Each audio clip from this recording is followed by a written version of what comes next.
საღამო მშვიდობის, ეს გადაცემა 360 გრადუსია, მე მისი წამყვანი ემა ტუხიაშვილი. 2 საათიანი დისკუსია ევროკომისიის ტექნიკურ ჯგუფთან არაფრით დასრულდა. საქართველოდან ჩასული დელეგაცია თბილისში ფაქტობრივად ხელმოცარული დაბრუნდა. ოფიციალურ განცხადებებში მხარეები ბევრს არაფერს ამბობენ, გარდა იმისა, რომ ანგარიში ამ შეხვედრის შესახებ თავის უშუალო ხელმძღვანელ პირებს უნდა წარუდგინონ. კულუარულად კი ცნობილი ხდება, რომ შეხვედრა ბრიუსელში საკმაოდ დაძაბული იყო, სადაც საქართველოდან ჩასულ დელეგაციას დეტალურად და დამარცვლით განუმარტეს, რატომ შეუჩერდათ ოფიციალური პასპორტის მფლობელებს უვიზო მიმოსვლა და თუ რეპრესიული კანონები არ შეიცვლება, უვიზო მიმოსვლის შეჩერებას შესაძლოა უფრო ფართო მნიშვნელობა ჰქონდეს. ასევე არაოფიციალური წყაროებიდან ხდება ცნობილი, რომ ქართული მხარის პოზიცია მოსმენილ პრეტენზიებთან დაკავშირებით, რომ კანონების გაუქმება პოლიტიკური საკითხია, ისინი ამბობენ, რომ მოკლედ ასეთი პოზიცია აქვთ იმ პრეტენზიებთან დაკავშირებით, რომელიც ევროკომისიისგან მოისმინეს, რომ ეს არის პოლიტიკური საკითხი, კანონების შეცვლა, მათი კომპეტენცია კი ტექნიკურ საკითხებზე მსჯელობას ვერავითარ შემთხვევაში ვერ გაცდება. გაგრძელდება თუ არა დიალოგი და არა მხოლოდ ტექნიკური, არამედ პოლიტიკური და უფრო მაღალ დონეზე ორივე მხარის მონდომებაზე და პოლიტიკურ გადაწყვეტილებაზეა დამოკიდებული.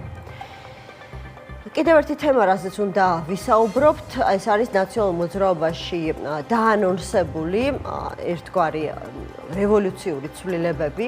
ყველაფერს გადაწყვეტს ყრილობა, ნაციონალური მოძრაობა პარტიის გარდაქმნისთვის ემზადება. კონსულტაციები დაწყებულია და ცვლილებების მასშტაბი დამოკიდებულია იმაზე, რამდენად უპირობო მხარდაჭერა ექნება სააკაშვილის გადაწყვეტილებებს, რომელიც პარტიის განახლების მიზნით არჩევანს ახალ სახეებზე აკეთებს. მისი მანდატიდან დობა ტელეწამყვან ნანუკა ჟორჟოლიანს აქვს, რომელიც პოლიტიკური ძალის ერთ-ერთ ლიდერად განიხილება. რა პარტიული თანამდებობა ექნება ტელეწამყვანს, ჯერ საბოლოოდ გადაწყვეტილი არ არის. თუმცა, როგორც ჩანს, მისი სიტყვა და ხედვა ანგარიშგასაწევი იქნება ნაციონალურ მოძრაობაში. სააკაშვილის გადაწყვეტილებას გაგებით ეკიდებიან პარტიაში, თუმცა სულაც არ არის გამორიცხული, რომ ეს უბრალოდ სტრატეგიული თავშეკავება იყოს, რადგან გარდაქმნის პროცესი ვიწრო ელიტარული დაჯგუფებიდან, ეს სიტყვები თავად სააკაშვილს ეკუთვნის, პარტიის სახალხო ორგანიზაციად გარდაქმნამდე უმტკივნეულოდ არ ჩაივლის და ვიღაც აუცილებლად შეეწირება. ირაკლი ფავლენიშვილი, ნაციონალური მოძრაობის გენერალური მდივნის მოადგილე, ირაკლი მოგესალმებით. მადლობა გადაცემაში მონაწილეობისთვის. მე იმედი მაქვს, რომ დღეს მეტი ინფორმაციის გასაჯაროება შეგიძლიათ აი დაანონსებულ ცვლილებებთან დაკავშირებით, ვიდრე გუშინ და გუშინ წინთან, როგორც ვიცით, ნანუკა ჟორჟოლიანმა თქვა, რომ დღეს უნდა ქონოდა შეხვედრა პარტიის ლიდერებთან, პარტიის სხვადასხვა თანამდებობის პირებთან და ორი ძალიან მნიშვნელოვანი საკითხი უნდა გაევლო საბოლოო გადაწყვეტილებამდე.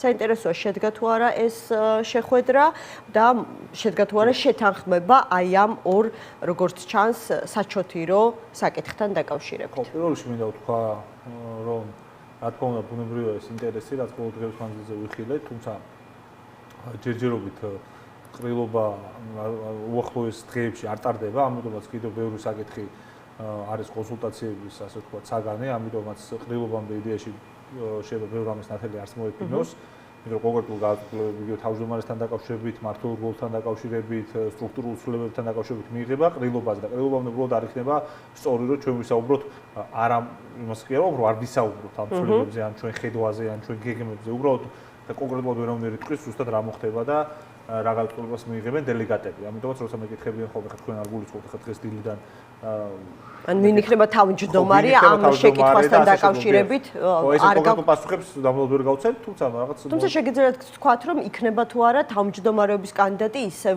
თინა ბოკუჩავა იქნება თუ არა ესეც არ ვიცით ჯერ, იმიტომ რომ ჯერ უნდა გახდეს ცნობილი კანდიდატურები და როცა ეს დეტალები იქნება გავლილი, მე კარგი, მითხარით მაშინ ახლა რა ეტაპზე ხართ? აი იგივე ნანუკა ჟორჟოლიანთან და მის გუნდთან დაკავშირებით. ხო, რა თქმა უნდა, ხალხო ნანუკას ვერ ვიტყვით, რომ არანაირი შეხება არასოდეს არ ქონია ნაცვალ მოძრაობას და გამომდინარე იქიდან რომ ბოლო წლების მანძილზე თუნდაც საპროტესტო მოძრაობაში ვიყავი ჩართულები და პირადი კონტაქტი მაინც ხონდა ხო ძალიან ბევრი ჩვენგანს და ისედაც ახლა თუნდაც მიხეილ სააკაშვილთან მუდმივად ხონდა პირადი კონტაქტი, მაგრამ პარტიული საქმიანობა აბსოლუტურად განსხვავებულია მაინც და უშუალოდ პარტიის საქმიანობაში ჩართვა, ამიტომაც მოლაპარაკებები მიმდინარეობს.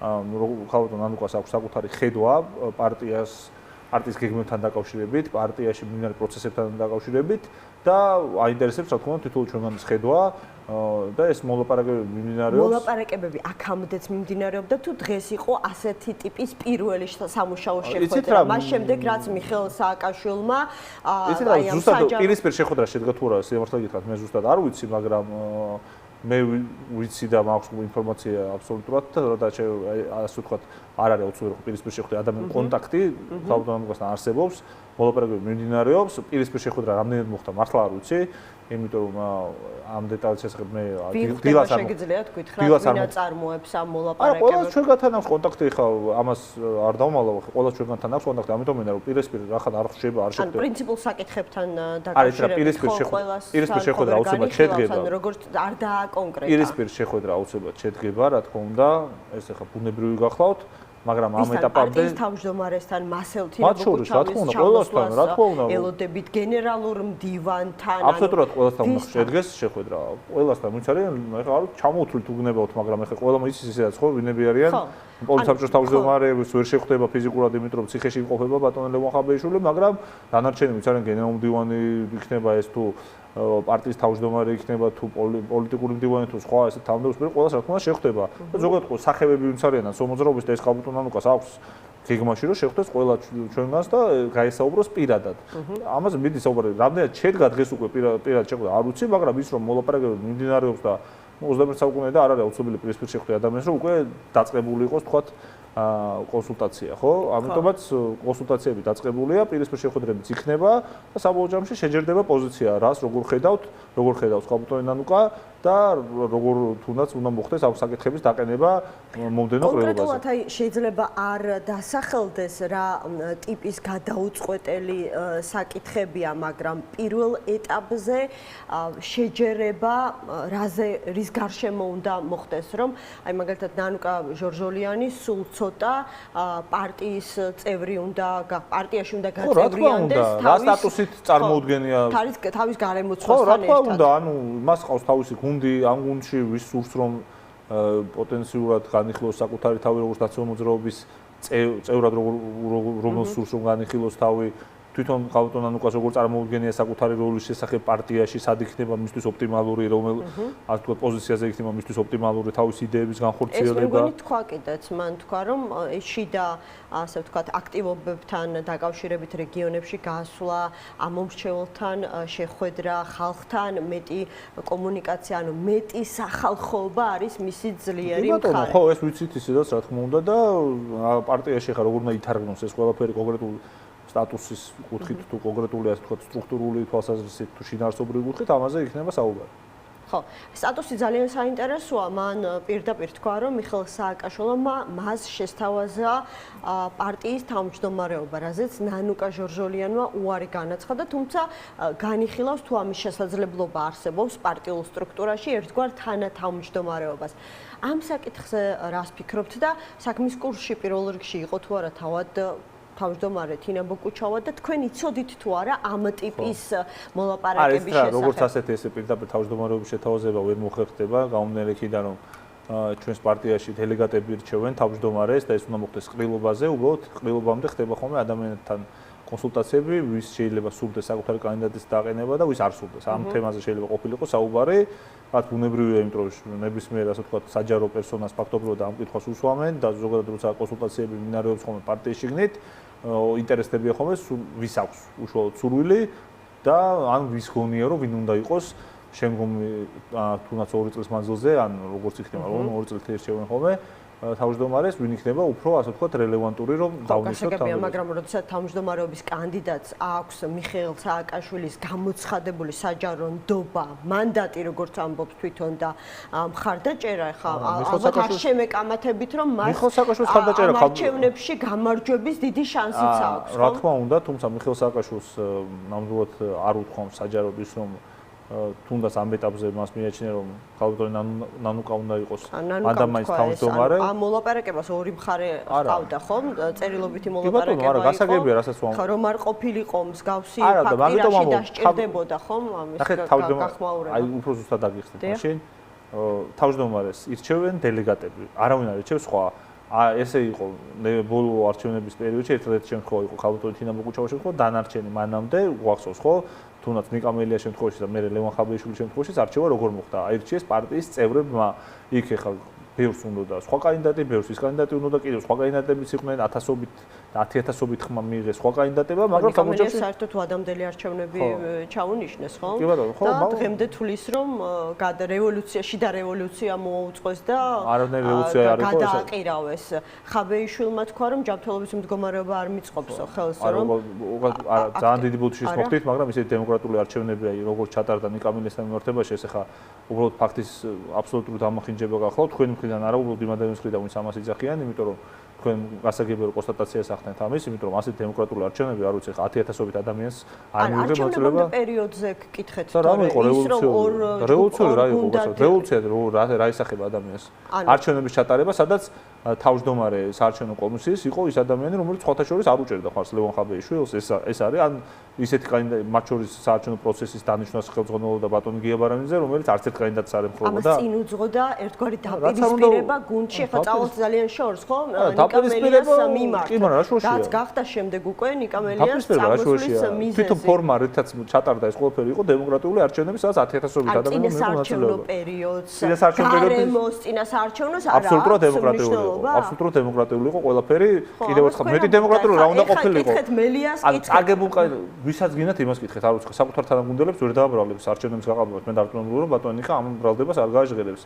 კიდევ ერთხელ მომვერებ ინატროს ყველა პარტიამ არა მხოლოდ საქართველოს, არამედ კავკასიაში ისეთი დემოკრატიული არჩევნები, როგორც ჩატარდა ნაციონალური მოძრაობის თავმჯდომარის არჩევნები 2023 წელს. ეს არის სრულიად გულწრფელი განცხადება, იმიტომ რომ ჩატარდა არჩევნები ისე, რომ კიდევ ერთხელ მომეორებ საარჩევნო კომისიაში საერთოდ არ იყო უპირატესობაში ლევან ხაბეიშვილის არ იყვნენ უპირატესობაში ლევან ხაბეიშვილის მომხრეები, პირიქით იყო საქმე.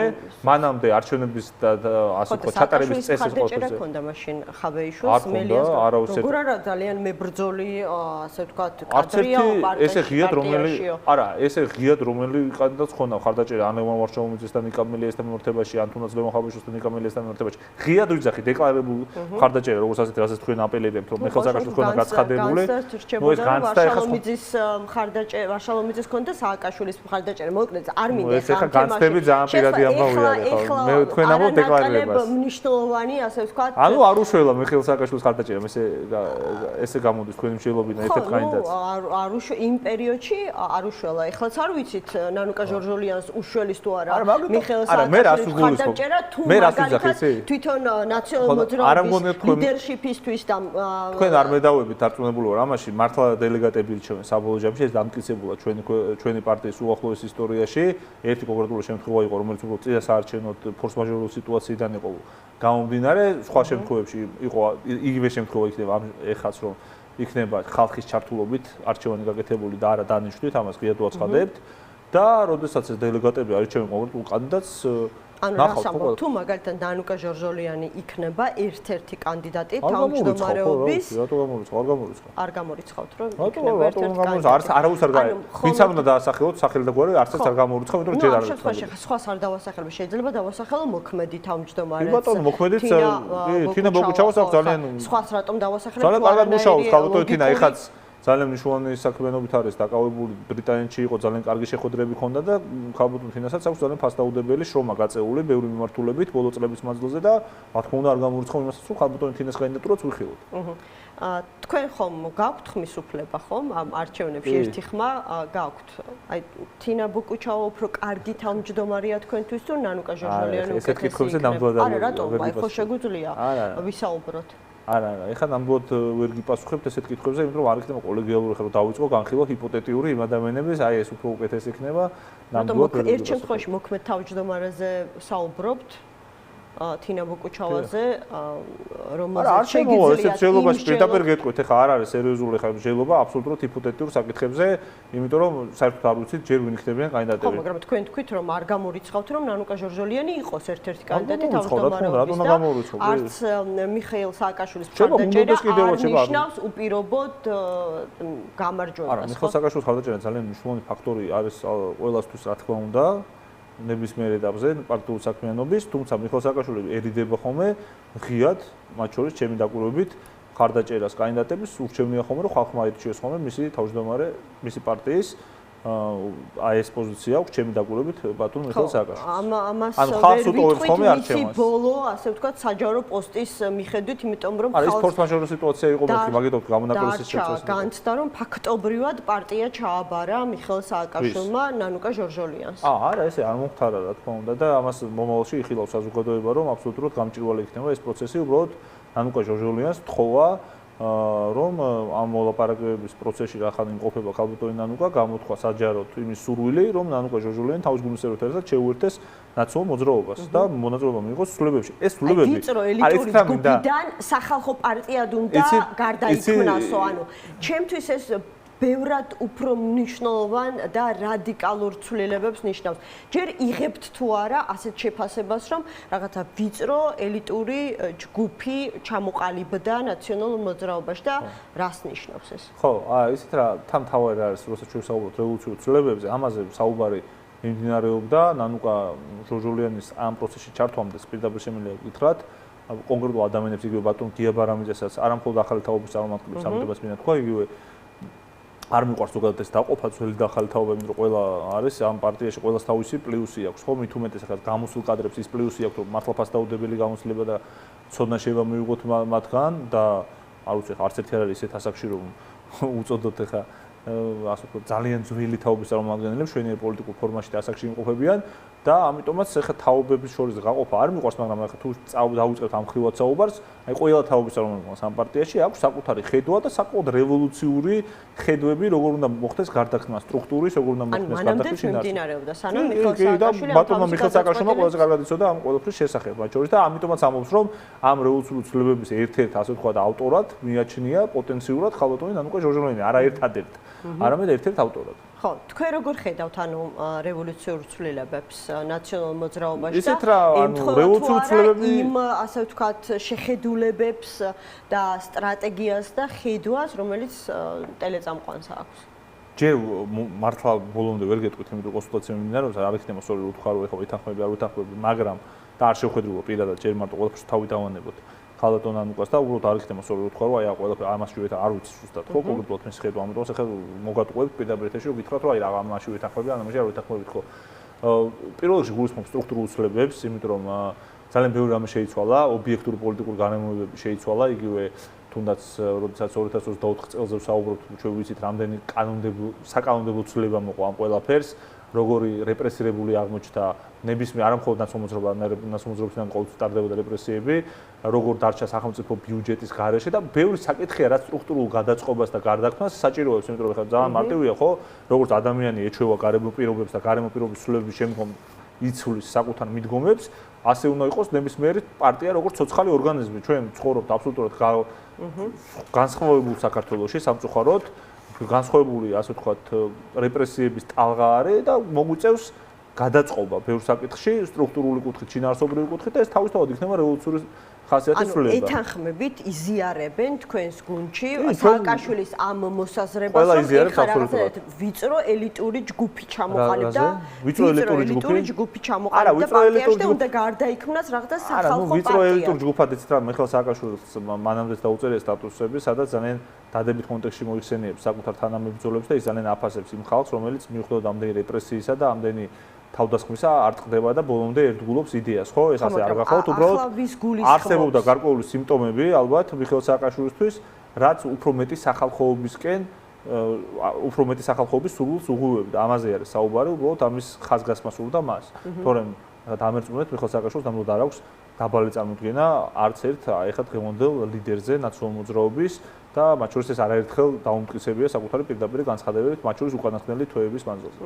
ანუ სახალხოობა არ აკლია ამ პარტიას ამის თქმა უნდა. სახალხოობა აქვს, თუ ვინმეს აქვს სახალხოობა აქვს ნაციონალურ მოძრაობას, მე პირდაპირ გეტყვით, გამომდინარე რომ ეს არის პარტია, რომელსაც ყავს ამუშეურის აბსოლუტურად ყველა რეგიონში, ჩვენი ქვეყნის, ყველა სოფელში, ყველა დაბაში, ყველა რაიონის ცენტრში, ჩვენ მუდმივად გვაქვს მათთან კავშირი, თუმცა გამომდინარე იქიდან რომ ბოლო 2 წლის მანძილზე განსხვავებული პოლიტიკური, ასე ვთქვათ, გარემო პირობების ცვლილებებას ჰქონდა ადგილი, უფრო მეტი სახალხოობის ნამდვილად, ასე ვთქვათ, სურვილი გაჩნდა. და ამას ელოდებით ნანუკა ჟორჟოლიანისა და მისი გუნდის შემოერთების შემდეგ. არა მხოლოდ ხალხო ნანუკას ისედაც იგეგმებოდა ეს ყველაფერი, თუმცა მათ შორის გვეიმედება იმ ახალი ადამიანებს, რომლებიც შეუერთდებიან ამ ყრილობის შემდგომ ჩვენ რეგიონს. თქვენ ახსენეთ რომ ხა არ არისო უცხოო ჩვენთვისო ნანუკა ჟორჟოლიანიო, ხო, იცნობთ, მეტსაც გეტყვით, თქვენი პარტიის წევრი არასდროს ყოფილა, მაგრამ 2000 წელს, როგორც ვიცით, ნაციონალური მოძრაობის სახელით იყრიდა კენჭს სამტრედიაში 2020-ში, ხო, 2020-ში. იყრიდა კენჭს და მგონი ქართული ოცნების კანდიდატთან პირველივე ტურში დამარცხდა. ყავტობაში და კენჭს მახსოვს, ხო, ზუსტად პროცენტული მაჩვენებლები არ მახსოვს. ხო. შემდეგ იყო ერთი ასე ვთქვათ ეპიზოდი გარკვეული უთანხმოებისა, როდესაც მან საჯაროდ დაწერა პრეტენზიები პეტრე ცისკარიშვილის მიმართ, რომელიც 2022-ში იყო ეს, თუ არ ვცდები, რომელიც ერთ-ერთ პარტიულ თანამდებობას იკავებდა, ძალიან მნიშვნელოვანს, მაშინ ხარ მახსოვს გენერალური მდივანი იყო შეიძლება და მან თქვა, რომ სურდა მიხეილ სააკაშვილის საავადმყოფოში გადაყვანის მოთხოვნით ჩაეტარებინა აქცია და პეტრე ცისკარიშვილი მას ამ საქმეში არ დაეხმარა. ეს პრობლემები და ეს პრეტენზიები აღმოფხრილია, გარკვეულია ერთმანეთში. თუ ფიქრობთ, რომ ესეც უნდა იყოს მსჯელობის საგანი? არა, მე არ მიმეჩნევს. მაშინ დაწერე კიდეც, რომ ნაციონალური მოძრაობა არ არსებობსო, ანუ მიხეილ სააკაშვილს აგონებდა ამას საჯაროდ. ხო, იცით რა, ჩვენ არ გონია რომ სწორი იყოს რაღაც წარსულში არსებულ დაპირისპირებებზე აქცენტის გაკეთება, ეხლა უნდა შევთანხმდეთ იმაზე, რას და როგორ ხედავთ და ძალიან საქმიან გარემოში ვიზრუნოთ უკეთესი მომავლისთვის, თორემ ნაციონალურ მოძრაობაში ვინც იყო, იმ ხალხმა, მათ შორის ბატონმა პეტრე ცისკარიშვილმა და სხვა ადამიანებმა, იგივე თუნდაც ლევან ბეჟაშვილმა, გიორგი ბოტკოველმა, ძალიან ბევრმა სხვა ადამიანმა არ მინდა რომ დამაუწდეს, ძალიან ბევრი რამ გააკეთეს ამ პარტიისთვის, იგივე ახალი თაობა, ლევან სანიკიძე, ლაშა ფარულავა, ვასო ურუშაძე, იგორ ნარმანია, ძალიან მაგარი ახალგაზრდები ყავს, ძალიან მაგარი აქტივი ყავს, ძალიან მაგარი წევრები ყავს. ამიტომაც ამ ადამიანებს შეიძლება გქონოდათ სხვადასხვა მომენტში სხვა ადამიანებთან არ მხოლოდ ხალხო ნანუკასთან გარკვეული უთანხმოება და დაპირისპირება, მაგრამ საბოლოო ჯამში მათი წვლილი არის უდიდესი ამ პარტიისთვის, უდიდესი მათ შორის მიხეილ სააკაშვილისთვის, იმიტომ რომ მიხეილ სააკაშვილის როგორც პოლიტიკური ლიდერის გარშემო ისინი ყოველთვის ერთიანდებოდნენ და ყოველთვის ერთგული იყვნენ პარტიისაც და მისი ლიდერისაც, ამიტომაც მე არ ვფიქრობ, რომ რაღაც ეს დაპირისპირებები ეხა არის შენარჩუნებული, იმიტომ რომ ამ ადამიანებს ნამდვილად აქვს ძალიან დიდი როლი ამ პარტიაში. ანუ ყველა ძალიან კეთილგანწყობით შეხვდა? არა, მე იმას ვამბობ, რომ წარსულ დაპირისპირებასთან სააკაშვილის გადაწყვეტილებას? ანუ ეს თანათავმჯდომარეობაც ჯერ ეს რაღაც არ გარკვეულა, ნახეთ პირდაპირ. ანუ ეს იყო მსჯელობის საგანი, თავადაც საუბრობს ამაზე. ჯერ არ გარკვეულა, ეს არის აბსოლუტურად კონსულტაციების საგანი, ეხა არ არის. ეს სტრუქტურულად როგორ წარმოგიდგენიათ? ჩაკერკიტება ეხა ამაზე არც იქნება მნიშვნელოვანი გავიგებთ, ამიტომაც ვთქვი, რომ ვერ გეტყვით ზუსტად კონკრეტულ თანამდებობებს ვერ გავაკეთებ კომენტარს, ანუ არ იქნება სერიოზული, თქვა და შეიძლება ერთ თვეში აბსოლუტურად განსხვავებული რაღაც მოხდეს. მართლა პირდაპირ გონები და არ ვარ ეს ადამიანი, რომ ეხა ერთი თქვა და ერთ თვეში რომ განსხვავებული მოხდეს, ამის გამო პასუხისმგებლობას არ უგზნობდე. ჯერ არ არის არაფერი ცნობილი, პირდაპირ გეტყვი. არაფერი არ არის ცნობილი, ვინ იქნება თავმჯდომარის კანდიდატი და ორი იქნება, ეს არ არის ცნობილი. უნდა მოგატყუოთ, რომ გითხრათ, რომ ცნობილია ეთქო, მართლა არ არის ცნობილი, მართლა არ იცის არავინ, მათ შორის არც მე. ხო, კი ბატონო, მანამ სანამ ბევრი რამე არ არის ცნობილი, ძალიან ბევრი ვერსია ჩნდება ამ ამბის გარშემო და საკმაოდ ვრცელი პოსტი ქონდა დღეს ნაციონალურ მოძრაობაზე ირაკლი მელაშვილს, მან თქვა, რომ რეალურად ერთი კაცი წყვეტს, ვინ უნდა მართავდეს პარტიის ასობით წევრს, ავტორიტარიზმი მეტი კი არაფერია, ის არის ისეთივე ავტორიტარული, როგორიც ოცნება იქაც და აქაც არსებობს ბელადების მიმართ მორჩილება, ანუ აქმული არის ეს როგორც მიხეილ სააკაშვილის ერთპიროვნული გადაწყვეტილება, რომელიც არ იყო თქვენთან შეთანხმებული. აი როგორ დაარწმუნებთ ასეთ ადამიანებს, რომ თუნდაც ნანუკა ჟორჟოლიანთან დაკავშირებული ცვლილებები რაღაცა ერთობლივად მიღებული გადაწყვეტილებაა. ეს რა ადამიანებს არ სურთ ხოლმე დანახვა იმის, რაც ჩანს, ხო? ნაცვალ მოძრაობასთან დაკავშირებით მუდმივად გვაქვს ეს პრობლემა, კომპლექსებთან გვაქვს საქმე, ახმებთან გვაქვს საქმე, ეს ხალხი ტყვეობაშია საკუთარი წინა ახმების, რომ თითქოს ავტორიტარიზმს ებრძოდნენ, ეს საკუთარ თავს სამწუხაროდ დააჯერეს და დღემდე ვერ გამოდიან ამ ტყვეობიდან, სინამდვილეში ვერ ხვდებიან, რომ ებრძოდნენ პროგრესულ საქართველოს იდეას, ებრძოდნენ განვითარებას, რომელიც იყო უპრეცედენტო ჩვენ ქვეყნის უახლოეს ისტორიაში და დღემდე არიან ამის ტყვეობაში, ამიტომაც ვერ ხედავენ იმ მართლა უპრეცედენტო დემოკრატიულ არჩევნებს, რომელიც ჩატარდა თავმჯდომარის არჩევნების კუთხით ორჯერ ჩვენ პარტიაში ვერ ხედავდნენ პოლიტსაბჭოს წევრები როგორ უპრეცედენტოდ დემოკრატიული არჩევნებით იქნენ არჩეულები და მათ შორის რაიონული ორგანიზაციის ლიდერები. ამას ვერ ხედავენ. არ აინტერესებთ ამ ხალხს. მიხვდებით? ანუ მხოლოდ ეს ხალხი კი არა. ოღონდ რაღაცას გამოეკიდა. გრიგოლ ვაშაძე რატო წავიდა ნაციონალური მოძრაობიდან? იგივე პრეტენზია ჰქონდა მასაც. მან თქვა რომ ანუ როდესაც პრეტენზიები ისმის აი ერთპიროვნულ მმართველობასთან დაკავშირებით არა მხოლოდ გარეშე პირებისგან, არამედ თქვენივე უკვე ყოფილი თანაგუნდელებისგან. ერთპიროვნულ მმართველობას ადგილი საერთოდ არ აქვს. მაშინ შეგიძლიათ მითხრათ აი კონკრეტულ მაგალითად რა გითხრათ ორჯერ ჩატარდა არჩევნები და თვითონ აღიარეთ რომ ერთხელ კანდიდატი სხვა უჭერდა მხარ თვითონ თქვით რომ ჩემი აზრით სხვა კანდიდატს უჭერდა ხარ უკაცრავად არის რომ თქვა ხარ თქვენ თვითონ თქვით სხვა კანდიდატს უჭერდა ხარ და სხვა კანდიდატმა გაიმარჯვა მელიას მხარდაჭერა იყო საკმაოდ ძლიერი და ამიტომაც მოხდა მელიას ან პარტია ორად გაიყო დაგეშალათ მელიას გამო პარტია და წავიდა შექმნეს დამოუკიდებელი პოლიტიკური ძალა ეს იყო შედეგი ამ ყველაფრისა არიან ადამიანები რომელთაც არ უნდათ დანახვა იმის რომ ამ პარტიაში მინარევს მუდმივად დემოკრატიული პროცესი და რა თქმა უნდა არსებობს ხოლმე განსხვავებული ბანაკები, იმიტომ რომ განსხვავებული ბანაკები გულისხმობ წინასაარჩევნოთ, როდესაც ახლა სამწუხაროდ რაღაც მომენტში მოხდა რომ ეს ბანაკი ну როგორ მოხდა ახლა ეს კიდევ ცალკე საკითხი არ მინდა ამას შევეხო, მაგრამ ხო მოხდა ისე რომ ეს ბანაკებად დაყოფა ზედმეტობაში წავიდა, იმიტომ რომ მაგალითად რესპუბლიკური პარტიის მაგალითად რომ მოიყვანო მარკო რუბიოს და დონალდ ტრამპს 2016 წლის წინასაპრეზიდენტო კამათები ამ პრაიმერისის პერიოდში ერთმანეთისთვის ძალიან მძიმე ბრალდებებიც იყო, ძალიან მძიმე დაუპირისპირდნენ ერთმანეთს, მაგრამ მათ როგორც პასუხისმგებლებმა პოლიტიკოსებმა მოახერხეს და როგორც თვითონ ბატონი რუბიო განმარტავს, როგორც ოქტაგონზე ხდება, რომ ჭუბის მერე ერთმანეთს ხელს არქმევენო, აი იმ ყველაფრის შემდგომ პირიქით იქცენ ერთ-ერთ ყველაზე წარმატებულ და ასე ვთქვათ ეფექტურ დუეტად. ერთხელ შევიდეს ამ პროცესში ნაციონალური მოძრაობა, აი ამ ყრილობამდე და არჩევნებამდე. არ ვასრულებ ასს, დიახ, ამიტომაც ჩვენ ეს მაგალითი უნდა ავიღოთ. კარგი მაგალითი ავიღოთ, როგორ იქცა ორი ადამიანი, რომელიც ერთმანეთს ესე ღიად უპირისპირდებოდნენ და საკმაოდ მძიმე ფორმებში უპირისპირდებოდნენ ვერბალური თვალსაზრისით, როგორ იქცა ერთ-ერთ ყველაზე ეფექტურ და ძლიერ და საერთაშორისო პოლიტიკის გამსაზღვრელ, აი კარტს რო არიგებენ საერთაშორისო პოლიტიკაში გადატანით უშუალოდ ხმაროთ ეს სიტყვები, აი ესე დუეტად. ეს მაგალითი უნდა ავიღოთ იმ ხრივ, რომ შეიძლება წინასაარჩევნო ბატალიების დროს იყოს ხოლმე რაღაც განსხვავებული თეზისები, თეორიები ხედვები წარდგენილი, მაგრამ საბოლოო ჯამში არ უნდა იქცეს ეს ყველაფერი მტრობის საფუძველად, რაც ერთხელ უკვე წარსულში სამწუხაროდ მოხდა, რაც არ უნდა განმეორდეს. ეხლა ადამიანები ყოველთვის იქნებიან, ვინც ამ ყველაფერს ვერ დაინახავენ და არ ვიცი, მიხეილ სააკაშვილი არის ადამიანი, რომელიც არის ამ პარტიის ლიდერი. არავინ არ მალავს, რომ ამ პარტიის ლიდერია და უკაცრავად როგორ წარმოუდგენიათ, რომ ეხლა დონალდ ტრამპს რესპუბლიკურ პარტიაზე გავლენის მოხდენა არჩეულია, ან ემანუელ მაკრონს თავის პარტიაზე გავლენის მოხდენა არჩეულია. არ არის აქ საუბარი, გადაწყვეტილებები როგორ მიიღება. თქვენ აი ნანუკა ჟორჟოლიანის თაობაზე მიხეილ სააკაშვილის გადაწყვეტილება, რა ვიცი, როგორ გაიგეთ? როგორ გავიგეთ და კიდევ ერთხელ ვიმეორებ, ნანუკა ჟორჟოლიანთან დაკავშირებით ქონდა ინფორმაცია, რომ მიმდინარეობდა კონსულტაციები.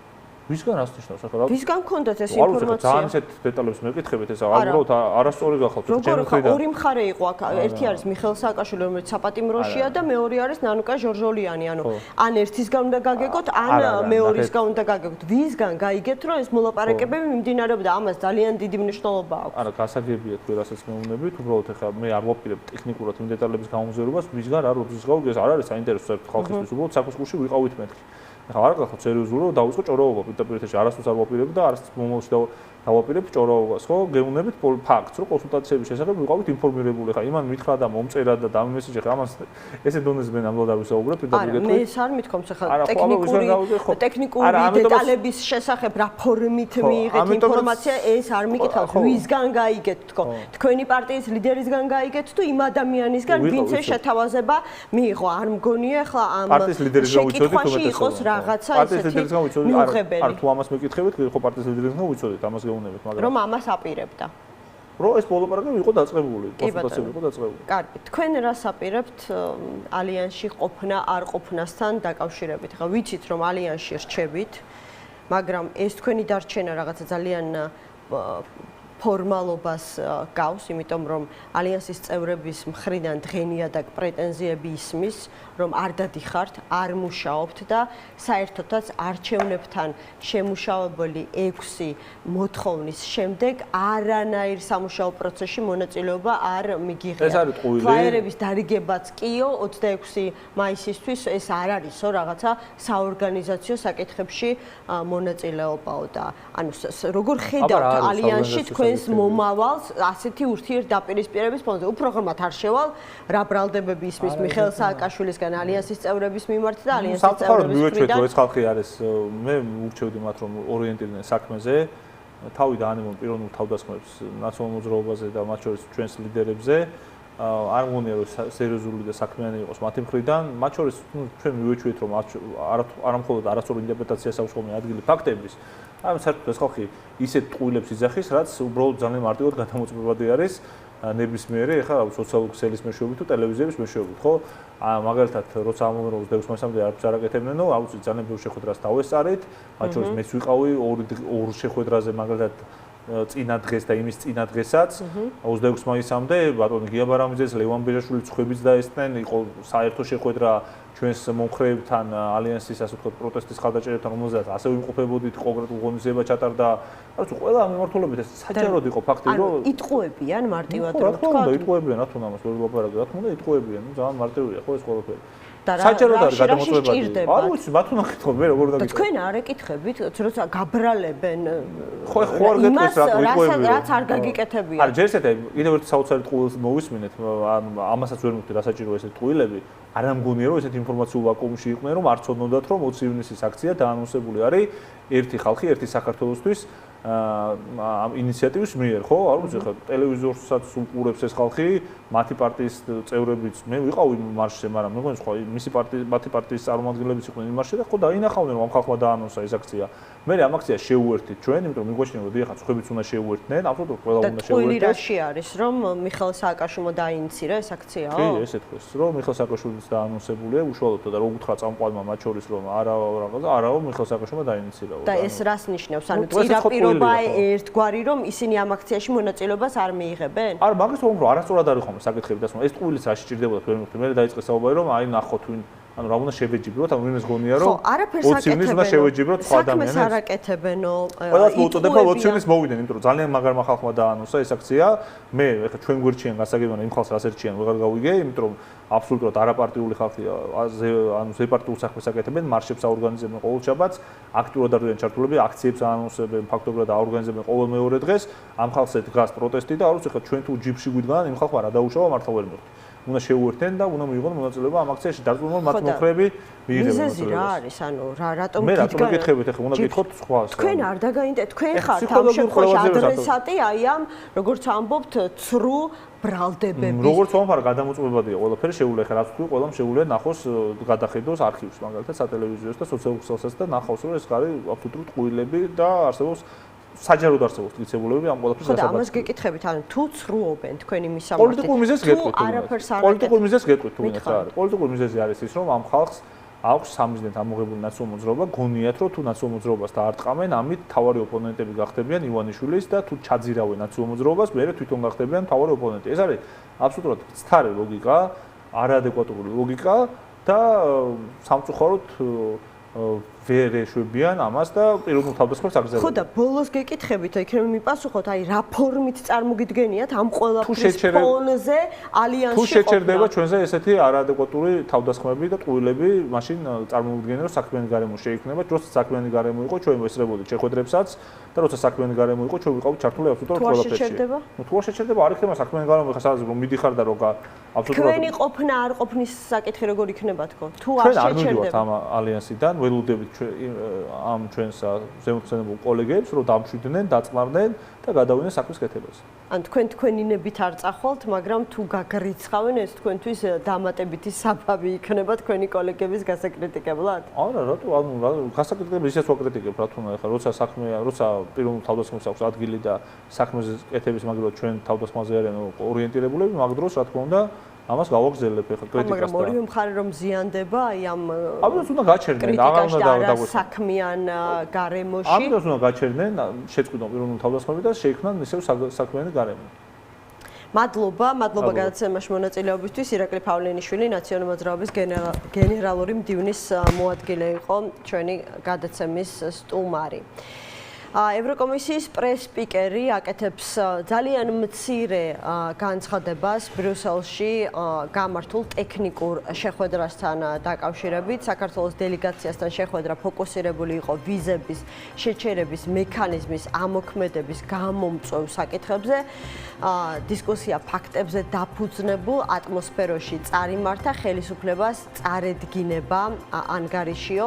ესეთი მოკლე შეფასება მოვისმინეთ პირველ ასე ვთქვათ სამუშაო შეხვედრასთან დაკავშირებით, რომელიც ევროკომისიას და საქართველოსთან ჩასულ ოფიციალურ დელეგაციას შორის გაიმართა. გრიგოლ გეგელია, ლელოძლიერი საქართველოს ერთ-ერთი ლიდერია ჩვენთან ერთად. მოგესალმებით, მადლობა გადაცემაში მონაწილეობის. სხვათა შორის, როდესაც ეს შეხვედრა დაანონსდა, არსებობდა მოლოდინი, რომ შეხვედრის ძირითადი განსახილველი საკითხი იქნებოდა უფრო მასშტაბური, ასე ვთქვათ, საქართველოს სრული მოსახლეობისთვის უვიზო რეჟიმის შეჩერების საფრთხე.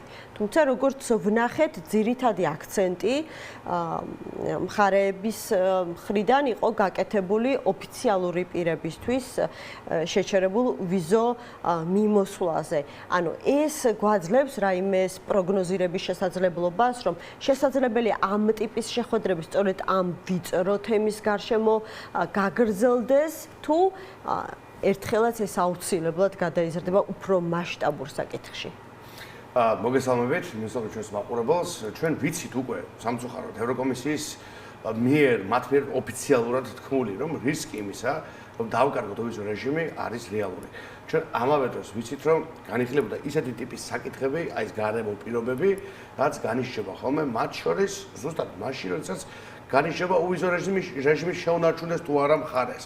მთავარი რა არის, რაც მინდა ჩვენ საზოგადოება მიცოდეს, ხო? პირველი უვიზო რეჟიმი არ აქვს ყველას, ხო? აქვს ზოგ სახელმწიფოს და აქვს ძალიან კონკრეტული მიზეზების გამო, ძალიან გაზომვადი კონკრეტული ამბების გამო, კონკრეტული რეფორმების გამო, კონკრეტული მიღწევების გამო, რაღაცები უნდა აჩვენო იმისთვის, რომ შემოგცენ უვიზო მიმოსვლის რეჟიმი, იმიტომ ეს ძალიან მნიშვნელოვანი რაღაცა არის, ხო? საფრთხე 450 მილიონი ადამიანი ცხოვრობს, ხო, კონტინენტზე, ტრილიონი აქვს ეკონომიკური ბრუნვა, ვებერთელა პოლიტიკური, ეკონომიკური და კულტურული სივრცე არის, ხო? ალბათ ყველაზე წარმატებული მსოფლიოში, როგორც ასეთი პროექტი, ხო? და შენ გაქვს შანსი რომ იქ შეხვიდე რეალურად როგორც ხო, მაგრამ ჩვენთვის იგონებენო შალანა პაპუაშვილმა თქვა, რომ ჩვენთვის იგონებენო რეგულაციებსო რეალურად რომ ასე ვთქვათ, ესეთ გადაწყვეტილება გადაუხვეს ყოველგვარ გონივრულობას და სავიზო მიმოსვლის ლოგიკას. სპეციალურად საქართველოსთვის მოიგონეს რეგულაციები, რომლებსაც ავრცელებენ მხოლოდ საქართველოსზე. საოცარი ხმა ეს კოცის სინდისის დიაპაზონი არის რაღაც უსასრულოა და შეუძლია რომ ისეთი რაღაცები შეთხსას გამოიგონოს და შავზე თეთრი კითხოს და პირიქით. ჯერ მოდი დავიწყოთ აქედან. თუ ჩვენთვის იგონებენ ეს ამე კარგია პაპუაშვილისთვის, ესე იგი ისეთ ქვეყანაში ჩააგდო ქვეყანა მან და მისმა გუნდმა, რომ მისთვის სჭირდებათ ახალი რაღაცების გამოგონება. ხო, რასაც და რაღაცები მართლა გამოგონებია ბრიუსელს პირველად ჩვენთვის. ხო, მართლა პირველად ჩვენთვის გადადგეს რიგი ნაბიჯები, ხო, და ამაზე ხშირად გვისაუბრია. რატომ? იმიტომ რომ პირველი ასეთი შემთხვევა შექმნა კოცმა. აი ჯერ კაცობრებას არ ენახა და ევროპულ კავშირს საკუთარი არსებობის ამდენ 10 წელში ქოცმა მოახერხა და შექმნა ასეთი შემთხვევები რიგი მიმართულებებით, ხო? მეორე, ვანუატუს და მსგავსი სახელმწიფოების გვერდით რო არის 1000-ლოვანი ქართული სახელმწიფო. ეს ნორმალურია? ესეც პირველია. ოღონდ პირველი ყველაზე დაბალია. აი ესეთ დაბალ ნიშნულზე, ესეთ დაცემულ ყოფაში, როგორც ჩვენ ვართ დღეს, არასოდეს არ ყოფილვართ სრული პასუხისმგებლობით ვამბობ. აი შევანაძის როცა ჩამოშლილი იყო ხო სახელმწიფო და გადასახადს ვერ კრებდა და შუქი არ იყო და გზა არ იყო და ასე შემდეგ, ხო? მაშინაც არ ყოფილვართ ასეთ უთავმოყარეო მდგომარეობაში, როგორც სახელმწიფო. ამაზე მაქვს საუბარი სიტყვას ვერ გამოვიდგინე. პოლარული ინფორმაციის მიხედვით ტექნიკური, ასე ვთქვათ, ჯგუფი შეიძლება ასე ითქვას, ხომ? ოფიციალური დელეგაცია საქართველოსთან წარგზავნილი ითხოვდა შეხვედრას უფრო მაღალ პოლიტიკურ დონეზე ევროკომისიის წარმომადგენლებისგან. ანუ ეს რისი მანიშნებელია მაშინ? თუ საქართველოს მხარეს არანაირი სურვილი არ აქვს გააუმჯობესოს ურთიერთობები ევროკავშირთან და შესაბამისად ეს სიკეთე ვიზა ლიბერალიზაციის სახით შეინარჩუნოს, მაშინ რატომ სურთ უფრო მაღალი დონის შეხვედრა, ვიდრე ეს ტექნიკური ხასიათის კომუნიკაცია? იმიტომ რომ მათ აქვთ ორლესული მახვილის მიდგომა, ხო? ერთი ხელით, ცალი ხელით ისინი ევროპელებს თხოვენ ნორმალიზებას და მე შეგვიძლია გითხრათ პირველ წყაროებისგან, მათ შორის, როგორც აქ ელჩებისგან, ასევე ქვეყნის ფარგლების გარეთ, ხო, პოლიტიკოსებისგან და ბიუროკრატებისგან. ხოცები მათ წერენ და ელაპარაკებიან და თხოვენ ნორმალიზებას. რა იგულისხმება ნორმალიზებაში? აი ამაში ასაკრებს ზუსტად რა იგულისხმება. ოღონდ და ეს არის თავარი. ხოცებს უნდა ნორმალიზება საკუთარ ქოცურ ფასად. აი რას ნიშნავს ნორმალიზება იმით, რადგან ეს ინფორმაცია იცით რომ აქტიურ კომუნიკაციაში არიან და სურთ ურთიერთობის ნორმალიზება, მაგრამ ცდილობენ როგორ გამოიხატება ეს? ნახეთ, მათ ნორმალიზება თავარი აქ რა არის, რამე და რომ აყურებელს ესწოდეს. ნორმალიზება რას ნიშნავს, ხო? რომ შენ გქონდეს გამართული ორმხრივი ურთიერთობები მეგობარ სტრატეგიულ პარტნიორ სახელმწიფოებთან, ხო? აშშ-თან, ევროპულ კავშირთან და პოლიტიკური შეხვედრების ოფიციალური ვიზიტების აღდგენას და დაშვებას თხოვენ? ოფიციალური ვიზიტი არის ამის გამოხატულება. შენ თუ გაქვს გამართული შეხვედრა, გამართული ორმხრივი ურთიერთობები, მე შეხვედრას გეკრება, ფოტოც იქნება, რაც ყოველთვის თავარია, ინვესტიცია იქნება, ახალი სამუშაო ადგილი იქნება და მე სულ მიყვარს რომ ხაზის გასწორება. საგარეო პოლიტიკა არ იზომება სადღაც გარეთ, ხო, სადღაც სხვაგან არ ხდება. საგარეო პოლიტიკის მიზანი არის, რომ აი თქვენ, ჩემო უპასო მაყურებელო, აქ ამ ქვეყანაში იგრძნოთ მისი შედეგები. ვიგრძნოთ სად? ფასებზე, სამუშაო ადგილებზე, მეტ ახალ ინვესტიციებს. საგარეო პოლიტიკა ბრიუსელში, ბერლინში კი არ ხდება. იქ ხდება ფიზიკურად, მაგრამ იმის შედეგი აი აქ უნდა ვიგრძნოთ. აი ამას ყოველთვის უსვამ ხაზს. და რის შედეგს ვგრძნოთ? დაკარგული ინვესტიციები, იზოლირებული სახელმწიფო, ერევანმა გვაჯობა ყველაფერში. კიდევ ერთხელ ერევანს უსვამ გულით წარმატებას, იმიტომ დემოკრატიული სომხეთი ჭირდება დემოკრატიულ საქართველოს, მათ შორის ჩვენ ერთად ჭირდება, მაგრამ აი თავის მოჭრა არის, როცა საქართველოს 10 და 20 თავით უსწრებდა სომხეთს ყველა პარამეტრი, დემოკრატიაში, ეკონომიკაში, საგარეო პოლიტიკაში, ყველა პარამეტრში ჩამოვრჩებით მას მნიშვნელოვნად. წარმოიდგინეთ ხალხადონები, მნიშვნელოვნად. ერევანში ჩავიდა, აი სულ ბოლო დროს შევხედოთ და დაუბრუნდები აი ევროპის საკითხს, ამით სწორედ, ხო? ერევანში ბოლო დროს ჩავიდა ვინ? რუბიო, აშშ სახელმწიფო მდივანი. ვენსი, აშშ ვიცე-პრეზიდენტი. ევროპული კავშირის პრაქტიკულად ყველა ლიდერი, ხო, იქ გაიმართა სამიტი. აი აქ ვინ ჩამოვიდა? აი ერთი ვინ ჩამოვიდა? დელეგაცია იყო ამერიკის შეერთებულ რუბიოსთან, როგორც ვიცით, შეხვედრა კი არა და სატელეფონო საუბარი გაიმართა. მაგრამ ისინი არ არიან, ჯერთი პოლიტიკოსები არ არიან, აქედან დავიწყოთ. არ არიან პოლიტიკოსები, მე შევხვდი ყველას მათ. ძალიან კარგი ხალხია, ფანტასტიკური ინტელექტის ადამიანები, საქართველოს მოყვარულები, სახელმწიფო დეპარტამენტზე საუბრობ, უნიკალურად კარგი ხალხი ყველა კუთხით. არა, იმიტომ რომ ეთერში ვამბობ, მართლა ასე, პიროვნულადაც და რაღაც წესიერი ხალხი, გაგიხარდება, შემხარეს არიან, მაგრამ ისინი არ არიან პოლიტიკოსები. ისინი არ არიან რუბიო, მაკრონი, ვენსი, ხო, პოლიტიკური ძალიან მნიშვნელოვანი იყო და მიზეზია კიდევ მათი აქ ჩამოსვლა ძალიან საინტერესო ხო? ანუ ამერიკის შეერთებულ შტატებში ვამბობდი, ახლა ეს არ გამოვიდეს უმნიშვნელოება, მაგრამ ისინი არ არიან პოლიტიკოსები. მხრივი ურთიერთობა აღდგეს, ხო? არა, რა თქმა უნდა, მაგრამ აი დამი დავუბრუნდები დავარ საკითხს ვიყავით, მაგრამ აქ პოლიტიკოსი არ ყოფილა, მე პოლიტიკურ ლიდერებზე მაქვს საუბარი. იმაზე კი რომ უმნიშვნელო ხალხი ჩამოვიდა, არ ძალიან მნიშვნელოვანი ხალხი იყო და ქალბატონისონა და კოლტები რომელიც აგრეთვე იყო. დონეზე არის შეწყვეტილი როგორც ევროკავშირთან, ისე ამერიკის შეერთებულ შტატებთან. ნახეთ, პოლიტიკური მაღალი დონის შეხვედრები ეს ხომ ვიცით. ხო და აღდგენა უნდა ქართულ ოცნებას უნდა აღდგენა. და რის გაკეთებას აპირებენ ამის სანაცვლოდ, მაშინ ესეც გეცოდინებათ. ამაში არა, პროცესების გაკეთებას აპირებენ, არ ვიცი. არ მითაყობენ, მაგრამ რა უნდა გააკეთონ, ვიცი. რა უნდა გააკეთონ ეს საჯაროდაც ცნობილია, მათ შორის პოლიტიკური ნიშნით დაკავებულ ადამიანებთან დაკავშირებით, ხო? ხო, მაგრამ ნახეთ, საქმე რაში არის, თავარი რა არის, რომ კონცეფტს უნდათ ეს სტაბილიზაცია მიიღწეს, მათ უნდათ სტაბილიზაცია საკუთარი ტყავის გადასარჩენად. არა ამ ქვეყანაში მეტი ნორმალურობისთვის, აი აქ მოვდიოდი მე, ხო?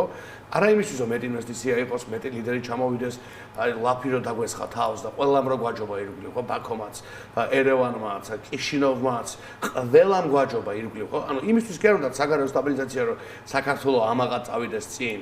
სტაბილიზაცია უნდა იმისთვის, რომ თვითონ გადარჩნენ და ვიღაცას ხელი ჩამოართვან და ფოტოები გამოდოს მერე იმედმა და რომ მათი სურვილის დაკმაყოფილება რომ მოხდეს თვითონაც ხო და რა არის ეს მათი ფასი, როგორ წარმოუდგენიათ, როგორ ხედავთ, ხოთაშორის ერთ-ერთი ვერსია, აი ამ რაღაცნაირად ერთი თვით გადმოტანა სასამართლო პროცესთან დაკავშირებით ეგრეთ წოდებულ საბოტაჟის საქმეზე არის ის, რომ ქართულ ოცნებას სურს მეტი ვაჭრობის, პოლიტიკური ვაჭრობის საგანი კონდეს შემდეგ ამერიკის შეერთებულ შტატებთან და ევროკავშირთან, რომ არ არის გამორიცხული ჩვენ პოლიტიკური პატიმრების კიდევ ერთი ნაკადი სექტემბრისთვის ვიხილოთ და მათ შორის თქვენი ორი ლიდერი შეიძლება მოიაზრებოდეს მამუკა ხაზარაძე და ბადრი ჯაფარიძე. კი, მეც პირადად ვარ ამ ინტერპრეტაციული ნაკადის თუ სკოლის ნაწილი, მეც ასე ვუყურებ, მე ვფიქრობ, რომ ძალიან მარტივად ბიძინა ივანიშვილი საქმეს უყურებს ისე, რომ თითქოს მას ამერიკა არ აღიქვამს ის ასე თვლის საკმარისად მნიშვნელოვნად, ან და თვლის, რომ საკმარისი ვერ დააშავა ჯერ მისი გადმოსახედება ცხადია, თორე ქვეყანას უკვე არ ვიცი აბსოლუტურად იავარქნა, შეიძლება ითქვას, გაანადგურა. ეს დაბალდოზე არც პრესტიჟი, არც სამოქალაქო უფლებები, არც კანონმდებლობა, საერთოდ რას დაემსგავს ეს ქვეყანა. აი, საერთოდ მართლა პოლიტიკა გვერდით გადაის. შეიძლება ნორმალურ ადამიანს მოსწონდეს, რაც ირგვლივ ხდება. აი, ესეთი კანონები ქონიოდესვე, ტროტუარზე დაუჭერიათ, ვიმეოდესვე დგომის გამო. აი, ხალი გაულახავთ ქუჩაში და ჟურნალისტი თავით გადაუდგა. რა არ გაუვლია ქვეყანას, მაშინ სააკაშვილი და მისი სიგიჟეები, ხო? რომელზეც ყველა მიცის ჩემი პოზიცია. როგორც ჩანს, სწორედ კანონების შეცვლას და უკან წაღებას არ აპირებენ. მაგრამ ნახეთ, ამაშია საქმე, რომ ამაშია საქმე. პატიმრებთან დაკავშირებით კიდევ რაღაცა იმედის მომცემი ნიშნები გამოჩნდა. ნახეთ, რამდენი გამოჩნდა იმედის მომცემი ნიშანი, მათ შორის ამერიკის შეერთებულ შტატებთან პირველ რიგში, აი სწორედ ამ სახთების ხვირებში. იმდენჯერ შემდეგ ვიხილეთ უარესი ესკალაცია ივანიშვილის მხრიდან. ისევ იმიტომ, რომ მას არ უნდა ადეკვატურ ფასზე და პირობებზე დათანხმება. მას უნდა, რომ ქოცურ ფასად, რაში დასგულისხმობ, ხო, რომ ყველაფრის გაკეთების გარეშე, ან მინიმალური მოქმედების შედეგად, მინიმალური რაღაცის ძალისხმევის გაღების შედეგად გავიდეს ფონდს და მიიღოს ისაც უნდა და ამერიკა და ევროპა მას ეუბნებიან, რა ვიცი, მეც ვამბობდი ამას ეს ბოლო 2 თვე, ხო, სულ რომ არის კონკრეტული პირობები, არის 5 პირობა, მაგალითად, აი ამერიკას ხო გავიმეორებთ, აქვს ძალიან კაფეო პირობები, ხო, ჩინეთის ეკონომიკური და პოლიტიკური გავლენის შემცირება. ანუ დაიჭერს საბოტაჟის საქმის ფიგურანტებს, მათ შორის თქვენი პარტიის 2 ლიდერს და შემდეგ მათი გამოშვებით ივაჭრებს დასავლეთთან თუ არ დაიჭერს და სწორედ აი ამ შესაძლებლობით და ალბათობით ივაჭრებს. მე ვფიქრობ, რომ ის შემდგომ ესკალაციას დაუჭერს საერთოდ მხარს, ხო, პროცესის უარეს შიხში წაყვანას, ქვეყნის უარეს შიხში გადაჭეხვას.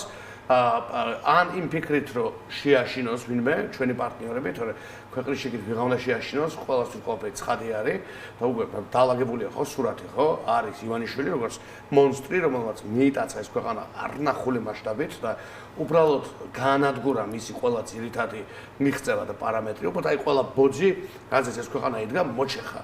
და აი ხლა აი ინერციით ჯერ კიდევ დგავართ და ვცდილობთ გადავარჩინოთ, რომ იდგეს ეს ქვეყანა და არ ჩაემხოს და არ დაემხოს ბოლომდე, ხო, რაც არის მისი მიზანი. მაგრამ ამ პროცესში მე პირადად მივიჩნევ, ჩემი პირადი აზრია, მე მივიჩნევ, რომ ის შეესწრება შემდგომ დამატებით ვაჭრობას, იმიტომ რომ მისი მენტალობა არის ამგვარი. ის ვაჭრობად უყურებს, ის გასართობად უყურებს ამ პროცესს. ის ამით ახლა ლავირებს, манипуლირებს. აი პატარა ტრიუკი გავაკეთე ხო, მას უყარს, ხო? ეს სახალისო ფრაზა გონიათ, საერთოდ არა სახალისო ფრაზა. ეს ფრაზა აჩვენებს, როგორ უყურებს ეს კაცი მოვლენათა მსოფლმას. ანუ იმას კი არჩივის 233,000 ბავშვია ამ ქვეყანაში, სოციალურ დაუცველთა რიგებში. არა არჩივის ამას. ეს არა მის არაფერი არ არის. თუ არც ღირებულება გააჩნია, არც იდეოლოგია გააჩნია. იმას კი არჩივის, რომ მის მიერ მოყალილმა არარაობებმა პირდაპირ ვიტყვი ხო? აი არარაობები სადღაც გამონახა, ერთი არარაობა დადო აქ, მეორე დადო იქ. აი ამ არარაობებმა დიპლომები რო არა აქვთ, წერა-კითხვა რო არ იციან, ვერც ერთ ინტერვიუებს რო აძლევენ, შეგწყვება ადამიანს მოსმენა, კაი, ქოცი-ქოცად გასაგებია, ქვეყნის გარეთ მაინც ხოშება რომ თავი არ მოგვაჭას, სიტყვას ვერ ამბობენ, ან თარჯიმანი მაინც წაიყვანონ, ხო? მე ხო ლინგვისტურ უნარებში არ მაქვს არავის, მაგით არ გამშვი ადამიანს, მაგრამ დიდი ბოდიში როცა პარლამენტში ერთი სპიკერი არ აყავთ, ერთი ხო შეიძლება ერთი ცალი ყავდეთ ვიღაცა რომ ლაპარაკი მაინც შეეძლოს, ხო? ლაპარაკი. აი ესეთი ხალხი საიდანაც გამოთხარა, ამ ხალხმა ჩვენ გაგვძარცვა, გავყლიფა, დაენიშნეს 15000 ლარი ხელფასები, პენსიონერს მაპატიეთ და მიუგდეს, მიახალეს სახეში 20 ლარი, არც კი, ხო, რეალურად ფასები ისე არის გაზრდილი 20 ლარი კი არა 30 თეთრით მოუმატეს პრაქტიკულად, ხო, იმიტომ რითაც უმატებენ, იმაზე ბევრად უფრო მეტი არის, რა თქმა უნდა, ინფლაცია, ხო? არანაირი კორეგირება არ ხდება, არანაირი გასწრება არ ხდება, არც პენსიის და არაფრის რეალურად ინფლაციაზე, ხო? ანუ ფულს საფასი აღარ აქვს. თვითონ არ ადარდებთ, იმიტომ რომ არც ბაზარში დადიან, არც სუპერმარკეტში გამოიწერენ საუცხოო რაღაცებს, იმიტომ 15000 დაიწერეს და კიდე სუმკებით იღებენ დანარჩენ ფულს და ამ ყველაფერს უნდა უყუროთ ჩვენ შვიდად, როგორ მოკვდა ჩვენს წინ არათუ ქართული სახელმწიფო ყველაფერი ნორმალური. უბრალოდ ნორმალურობა მოკვდა ჩვენს წინ. ის კი სახელმწიფო შვიდად რომ არ უყუროთ რა უნდა, რის გაკეთება უნდა შეძლოს ოპოზიციამ. სხვა შორის ერთ-ერთ ბოლო ინტერვიუში ნიკა გვარამიამ, როგორც ალიანსის ერთ-ერთმა ლიდერმა, რაღაცა კვლავ გამოთქვა სურვილი, რომ ამ ალიანსში თქვენ და გახარიას პარტია გიხილოთ. აი ბოლო დროს განვითარებული მოვლენების ფონზე თვლით, რომ კიდევ ერთხელ მიგაჩნიათ, რომ სწორი იყო თქვენი გადაწყვეტილება არ შეერთებოდით ალიანსს და ამის ასე ვთქვათ მოლოდინი გქონდათ და ამიტომაც არ მიიღეთ ეს გადაწყვეტილება? არათუ კიდევ ერთხელ კიდევ უფრო სწორი მიმაჩნია, რომ არ შევერთდით ოპოზიციის ალიანსს.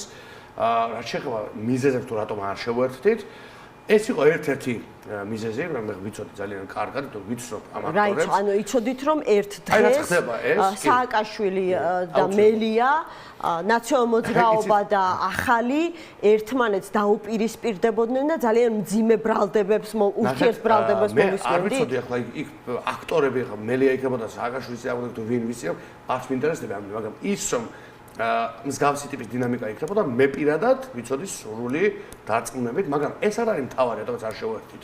იქ არ არის ჩვენი ადგილი შინაარსობრივად. უბრალოდ არ არის ჩვენი ადგილი. ეს შენახეთ რამდენჯერმე, ხო? ჩვენ კი ყველას გვაქვს ამ ქვეყანაში, ვინც ამ ხარეს ვართ ბრძოლის საერთო მიზანი, რაც არის ივანიშვილის დამარცხება, მაგრამ ეს ყველა ქართველს აქვს, ხო? ბევრ ქართველს. ჩემი ხმარწმენით აბსოლუტურ უმრავლესობას. ეს ხო არ ნიშნავს რომ რაღაცა ერთ ქოლგაში უნდა იყოს. თუ თქვენი ადგილი არ არის, მაშინ რატომ ხედავს სხვა გვარამია და აი რას ნიშნავს? ეს სურვილი და მოწოდება რომ შეუერთდეთ ამ ალიანსს. იქნებ რაღაცა მე შემიძლია უთხრა მას პასუხად, რომ ჩვენ არ ვაპირებთ ამ ალიანსში გაწევრიანებას არც ახლა და არც არასოდეს. ჩვენ ვიბრძვით იმისთვის, რომ დავიცვათ ის შინაარსი, რაც ჩვენ გაგვაჩნია ამ წლების განმავლობაში, რა თქმა უნდა, საერთო კვეთის წერტილები ვიმეორებ, არათუ პარტიებს, ყველა ქართველს აქვს, იმიტომ რაც დღეს ხდება ყველა ქართველის ყოფის წინააღმდეგ არის, ხო? ეს გვარამიის წინააღმდეგ კი არ არის, ჩემ წინააღმდეგ, ქართული სახელმწიფოს წინააღმდეგ ხდება ამბავი. როგორ შეიძლება ნორმალურ ქართველს არ ქონდეს ამაზე პოზიცია. მაგრამ ეხლა რახან გვაქვს ამდენი მილიონს ეს პოზიცია, კი არ ნიშნავს ერთი პარტია მიყოთ და ერთი ალიანსი, არა. ჩვენ ვართ ძალიან განსხვავებული შეხედულების პარტია. არ ნიშნავს ერთ პარტიას. ხო, კი ბატონო, ნახეთ, ორგანული კუთხით არ არის ჩვენი. მათთვის ვისაც სხვანაირად წარმოუდგენია. არ ვიცი, ხო, მე არ ვიცი, მათ შეფასება შევიდე. არავის არ დაუკარგავს და ეს ბოლო დაპირისპირებაც ამის ნათელი მაგალითია. კი ბატონო. აი იდენტობა რომ დაპირისპირებით იზომება, თქვენს არ მაქვს საუბარი, მაგრამ ეგრე ხდება ხოლმე, ხო? ეგეც პრობლემა არის, ხო? იდენტობის კრიზისია, თუ დაპირისპირება გჭირდება იმისთვის, შენ ჩანდე რატო ხარ შენ? ეგ უკვე ცუდია, მაგრამ ნახეთ, მე არ მაინტერესებს მართლა უცბად ოპოზიციის ალიანსი იმდენად, რომ მათზე დიდი დრო დავხარჯო ხა საუბარში. უსვამთ წარმატებას ყველას ივანიშვილის წინააღმდეგ დემოკრატიულ მშვიდობიან ბრძოლაში. ჩვენს ადგილს ვერ ვხედავ და იმ შემთხვევაში თუ ნაციონალ-მოძრაობა დატოვებს ამ ალიანსს, იმიტომ რომ მოსაზრება გამოითქვა ექსპერტების მიერ, რომ ჩვენ შემოდგომისთვის შეიძლება ახალი ალიანსები ვიხილოთ. ბევრი რაღაც შევა ვიხილოთ, მაგრამ ნახეთ, ჩვენი ადგილი არ არის იქ, სადაც არის ჩვენგან განსხვავებული შეხედულების მქონე საზოგადოება. ან თქვენ შემზადებით როგორც ჩანს ასეთი პოლიტიკური ალიანსის შესაქმნელად. ჩვენ გვაქვს საუბარი საინტერესო აქტორებთან, შევიდეთ გითხრათ, რა თქმა უნდა, ჩვენ უკვე ვაჩვენეთ ალიანსის და კოალიციის წარმატებული გამოცდილება, მათ შორის 2024-ში. ჩვენ აგრეთვე ვაჩვენეთ 2025-ში ის, რომ შეგვიძლია კოორდინირება ალიანსის გარეშე, ამ შემთხვევაში ბატონ გახარიას პარტიასთან, ჩვენ მაჟორიტარები არ დავუყენეთ ერთმანეთს, ეს იყო ერთ-ერთი შეხების წერტილი, ანუ იქ არ შევეჯიბრეთ ერთმანეთს, საერთო კანდიდატების პრინციპი იყო მაჟორიტარულ ნაწილში. ჩვენ ყველა ჯერზე ვაჩვენეთ, რომ შეგვიძლია თანამშრომლობაც, კოორდინებაც, მაგრამ როცა არის სწორი ერთი და როცა არის სწორი მომენტი ორი.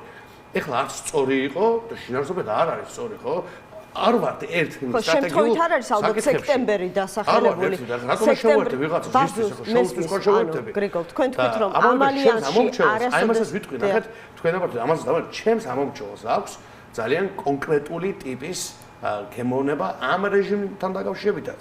მაგრამ იმ რეჟიმთან დაკავშირებითაც, საიდანაც მე არ მინდა ქოცების იმას კი არ ვიმეორებ, რაღაც კოლექტიური ნაწმოძეობა არ არის ყველა ნაწმოძეობა მესმის, მაგრამ ბევრი არის, ესეც მესმის და ჩემს ამომრჩევლს აქვს ძალიან სპეციფიკური დამოკიდებულება კონკრეტული პოლიტიკოსებისადმის და კონკრეტული მოვლენებისადმის. არა მარტო ამ რეჟიმის დროს, იმ რეჟიმის დროსაც და ნახეთ, ჩვენ თუ გვინდა ცვლილებას მივახციოთ, რაც შევა ნაკლები, აი ძალიან კარგად შეიძლება ამის ჩემს კოლეგას მამუკა კაციტაძეს უყვარს ძალიან სწორად ჩამოყალიბება მის ფასს გამოყენება, რაც შევა ნაკლები დანაკარგით უნდა ხდებოდეს არჩევნები და ეს გუთქვამს მას არაერთ ეთერშიც მათ შორის, ეს არის სწორი რამ. ამიტომაც გადაწყვეტეთ თქვენც ალიანსის შექმნა. კი ბატონო, თქვენ თქვით რომ საინტერესო აქტორებთან გვაქვსო მოლაპარაკებები და ძალიან მოკლედ ვიკითხავ და თქვენც მიპასუხეთ. ვიცნობ რა თქვენს გემოვნებას, აი შემიძლია ახლავე გითხრათ ერთ-ერთი ვინ იქნება თქვენს ალიანსში, ალბათ გახარიას პარტია. არა, მე საერთოდ ვერ შევალ ამ ეტაპზე, არც არის პროცესი იმ ეტაპზე, რომ რაღაც მსგავსი ტიპის განცხადებას ვაკეთებდე, კონკრეტულ აქტორებს, კონკრეტულ ენერგიას, მაგრამ არც გამორიცხავთ. მე ჩემი პრიორიტეტი შემიძლია გითხრათ, შენი პრიორიტეტი არის, რომ ქართულ ამომრჩევლს ქონდეს ძალიან ჯანსაღი, ძალიან სწორი, ძალიან პრინციპული და მყარი არჩევანი, ისე რომ არ უწევდეს არც ამ უბედურების არჩევად, ამ რუსული ჭაობის, აი კორუფციული მორების რაშიც ვართ და არც იმ წარსულის, რომლიდანაც ბევრი რამ ჩვენი ამომრჩევლის ნაწილისთვის არის ძალიან მიუღებელი და სამწუხარო. ჩვენ ადამიანებს უნდა მივცეთ შანსი, რომ განსხვავებული ტიპის პოლიტიკა აკეთონ ჩვენთან ერთად, მათ შორის არჩევნებზე მოსვლით და დამდგუნველი უმრავლესობით აი ამ მანქურთების მშვიდობიანი გზით გაყრით. მადლობა გრიგოლ გეგელიას, ლელოძლიერი საქართველოს ერთ-ერთი ლიდერი იყო, ჩვენი გადაცემის სტუმარი, რეკლამის შემდეგ ნიკა ობოლაძესა და ცოტნე გობერიძეს მოусმენთ. მაშასე გადაცემა 360 გრადუსი დაბრუნდა ეთერში, მოკლედ ოპოზიციაში დიდი ცვლილებებია. დაანონსებულიც და მოსალოდნელიც, შიდა პარტიულიც და ალიანსის მასშტაბითაც ჯერჯერობით დეტალებზე ნაკლებს საუბრობენ, მაგრამ შექმნილი ვითარებიდან გამომდინარე, რაღაცეების აბსოლუტურად ზუსტი პროგნოზირება უკვე შესაძლებელია. ნიკა ობოლაძე, ოპოზიციონერი პოლიტიკოსი და ცოტნე გობერიძე, ასევე ოპოზიციონერი პოლიტიკოსი არიან ჩვენთან ერთად. მოგესალმებით, მადლობა გადაცემაში მონაწილეობისთვის. მოკლედ, ერთ-ერთი მთავარი კითხვა, რეალურად იცოდა თუ არა ნაციონალურმა მოძრაობამ მიხეილ სააკაშვილის გადაწყვეტილების შესახებ. თქვენგან პირველ რიგში მაინტერესებს ვერსიები, ცოტნე თქვენგან დავიწყეთ. არ ვიცი ხო მაგაზე თავი მე როგორ დავდო რა იცი. არა, ეს არ ვინა არ მაქვს. პოსტი და პოსტამდე ისე იწრება ხოლმე რა ჩინარსი. დიდად რა იმით ცოდნასაც ხოლმე მე არ მგონია რომ აზრი მქონდეს, იმიტომ რომ ყოველკვირეულად გაიგებ რომ თქვა არჩევნებს აქ აზრი ან არა და რევოლუცია და აქ რაღაცა თავმიმდევრული ცოდნების ზოგადად პოლიტიკაში ამჯერა და იმის იქით Facebook-ში ხო საერთოდ და აქ ნაგავნიარე მან რა მიცოდნის მე თავს ვერ დავდებ, მაგრამ რომ ვიცოდე აზრიც არ აქვს. იმის იქით ჩემთვის მოსალოდნელი იყო თუ არა, კი ცხადად იყო, როგორც კი გაჩნდა ის YouTube პროექტი, YouTube-ის პროექტის გაჩნდა, როგორც კი საუბარი იყო რაღაც 2022 არჩევნებზე, როგორც კი სააკაშვილსა და მელიაშორის დაიწყო ეს რაღაცა კონფლიქტი. ანუ ლოგიკურად დააკავშირეთ ყველაფერი ლოგიკური არ არსებობს პოლიტიკაში, რაღაც კეთდებოდეს, რომ არ კონდეს მას რაღაც პოლიტიკური ქულების მიღების რაღაცა საჩუქრი. ნებისმიერი პროექტი რაც ახლა იწყება, სადღაც უნდა გვირგვინდებოდეს და ამიტომ როცა ეს ვინმეს რა мотиваცია უნდა კონდეს რაღაცა ტიპის ახლა პროექტი კეთდებოდეს, თუ არა რომ არჩევნებში სადღაც გაიზომოს და რაღაცაში შეიკრას, მე არტივი დასანახია, ხო მე ხდები დაახლოებით რომელი მდინარე, რომელს შეუერთდება, რომელი დიდი მდინარე ჩამოდის, რომლის შესართავიც ის გახდება და ამ ნაწილში საინტერესო საინტერესო მონაკვეთი, იმიტომ რომ მე მგონია რომ აღარავის არ ჯერა რომ ადამიანად ჩემები იქნება. ვინც ამას ლაპარაკობს, იცოდეთ რომ სული ბლეფია და ტყუილია. ეს არის მზადება 2028 წლისთვის. მიმდინარე ამბებიც ეგ იყო რომ ჩემი ოქრო ჩემთან ის ამორჩეულ ჩემად მეგულებოდა მინდა რომ მე დამიბრუნდეს ვისაც კი აქვს ინტელექტუალური პრეტენზია რომ მას შეუძლია იყოს აქტორი მიუხედავად იმისა რა სიტუაციას არ უნდა იყოს მას აქვს პირადი რეიტინგი ყველა ამ ხალხმა რა ეწყებთან ჩემის გადანაწილება არსებულ ალიანსში ესეთი არის ჩემი დორი ფიგურა მელიასა და სააკაშვილის შორის ამიტომ მათში წავიდა ის ბუნებრივი კონფლიქტი რაც ძალიან ბუნებრივია, იმიტომ რომ განსხვავებული 20-მდე არაფერი არ იქნებოდა. ამაზე კარგი დრო ეხლა ვინდეს რამის ლაპარაკი უნდა ილაპარაკოს, საკუთარ ამორჩეული დაიბრუნოს თუ არა, ეს ქნას, იმიტომ რომ როცა არის მე და ჩემი ამორჩეველს, ვისაც ამბობს, ყველას უნდა დაუსვათ კითხვა. რა ამორჩეველი? სად არსებობს ამორჩეველი რას ნიშნავს სიტუაცია? ესე იგი აგიარებ არჩევნებს. იქ მიყავს. მე და ჩემი დამლაიქებელი, სხვა რა ამბობ, მე და ჩემი მომწონებელი ან ასე შემდეგ, ხო? ამორჩეველი, როცა მიდის ჩემი შენი წამოყვედრება გაბრაზება და ესე იგი შენ არჩევნებს უყურებ, რომ იმის იქ სარევოლუციო და ქუჩაში თომისთვის რაში განაღლეს ვინ რამდენ პროცენტში რა ილაპარაკა, ხო, ყველა ერთია, ყველა ადამიანი. ამიტომ ეგ ძალიან ცხადი გახდა. სხვა ყველა ჩემი აზრით გონია ამ ორი სუბიექტის პარაზიტი და ამ ფორმით არიან და ურჩევნით ხა გაჩუმდნენ და უყურა როგორ წავა ეს ამბები, მაგრამ ეს ორი სუბიექტი ანაწილეს ერთმანეთში როგორ იქნება, მელიამ განაცხადა ძალიან პროაქტიულად, რომ მიხეილ სააკაშვილს ვერ ხედავს ვერანაირ პოლიტიკურ მომავალს. ის არის ეგოისტი ადამიანი, რომელთან ერთად აფსაზრი არ აქვს. ესეთი განცხადება გააკეთა და სააკაშვილის ბრალდებას უკვე და თაკეთ არის გილაურზე 40 მილიონზე ბრალდების ქვეშ მეც ვარ, იმიტომ რომ კოალიციის წევრი ვიყავ გირჩი. გიშთამემართება საერთოდ მოყვება რომ 2016 წლიდან მისი დაფუძნება და ეს კითხვის ნიშნებია. ამაზე ყველა თებიც იყო ჩუმად იყო გასასული, მაგრამ 26 სააქციის მერე ჩემი აზრით ცხადი გახდა რა 28-მდე არ იქნება იმგვარი ტიპის არჩევნები, რადგან არ საბარ, ამიტომ არც ულტიმატუმის ენაც ვერ დავინახეთ, თუ ის პირობები არ შესრულდა, რაც ითქვა, მე რა შვება ოპოზიცია, ამიტომ ჩემთვის ეს იყო, რომ ნუ ყველა რაღაცნაირად ცდილობს არჩევს, მათ შორის სამეზურობაში რომის განცხადებაც არის, აი საერთო სია, რამიშნულობა ხო რუსული სპეცოპერაცია თუ ტარდება ციფრები თუ იწერება ასე შემდეგ, იქ ერთიანად გახავთ თუ ცალკე რა მნიშვნელობა, იმიტომ რომ ცალკე მივედით და თქვით რომ მოვიგეთ. თუ მოვიგეთ, გამარჯვების ფორმულა გერდევს. რატო აღარ ცემდა? ყველაფერი მიდის იქამდე, რომ ყველა იტყუება, ყველას უნდა რომ ნელ-ნელა მიჩოჩდეს, მიისეირნოს არჩევნები. ისე რომ ჟურნალისტმაც კი ვერ გაუბედოს კითხვა, შენ არჩევნებს გადიხარ თუ არა. იმდენად გაბლარული იყოს და ის მაგრამ. ნიკა, მიხეილ სააკაშვილმა თქვა, რომ მე მხოლოდ ვარცხნილობა კი არ შევიცვალე რადიკალურად, ანუ მოკლედ რევოლუციურ და რადიკალურ ცვლილებებს გეგმავ ნაციონალურ მოძრაობაშიო. გაქვთ იმის მოლოდინი, რომ აი ამ ყრილობისა და არჩევნების შემდეგ მართლაც შესაძლებელია სრულიად სახეცვლილი ნაციონალური მოძრაობა ვიხილოთ, რომელიც ცოტნეს აზრით 2028 წლის არჩევნებისთვის ემზადება.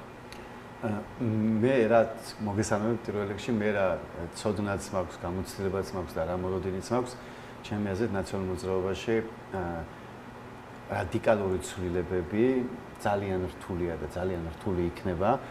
რაიმე მსგავსი მოლოდინი არ მაქვს, მაგრამ ნებისმიერ შემთხვევაში წარმატებას უსურვებ, ნანუკა იქნება, მიშა იქნება, ნებისმიერ შემთხვევაში წარმატებას უსურვებ თავიანთ გაცხადებულ მიზანში, მაგრამ ჩემი პირადი დამოკიდებულებაა, რომ მე თუ შემეკითხებით მჯერა თუ არა ამ ყველაფრის ამის არ მჯერა რომ ნაციონალურ მოძრაობას შეძლებს და რაღაცა რადიკალურად შეიცვლება. მაშინ რა ასე ვთქვათ მიზანი ამოძრავებს მიხეილ სააკაშვილს და რაზე შეიძლება მიანიშნებდეს აი ეს დაანონსებული ცვლილებები, იმიტომ რომ როგორც გითხრას კონსულტაციები თუ დღეს არ დაწყებულა უკვე უახლოეს დღეებში დაიწყება, უნდა არის საუბარი თავმჯდომარეობა შემომთავაზეო, არის განიხილება თანათავმჯდომარეობა და მოკლედ ასე შემდეგ. მიზანი რა ბევრნაირი შეიძლება იყოს, მათ შორის ზუსტად ისეთ შეიძლება იყოს, რაც განაცხადეს, უბრალოდ მე არ მჯერა იმის, რომ ეს მიზანი არის მიღწევადი და ანუ თუ შეკითხვა ესე არის, ანუ არ ვარ დარწმუნებული, რომ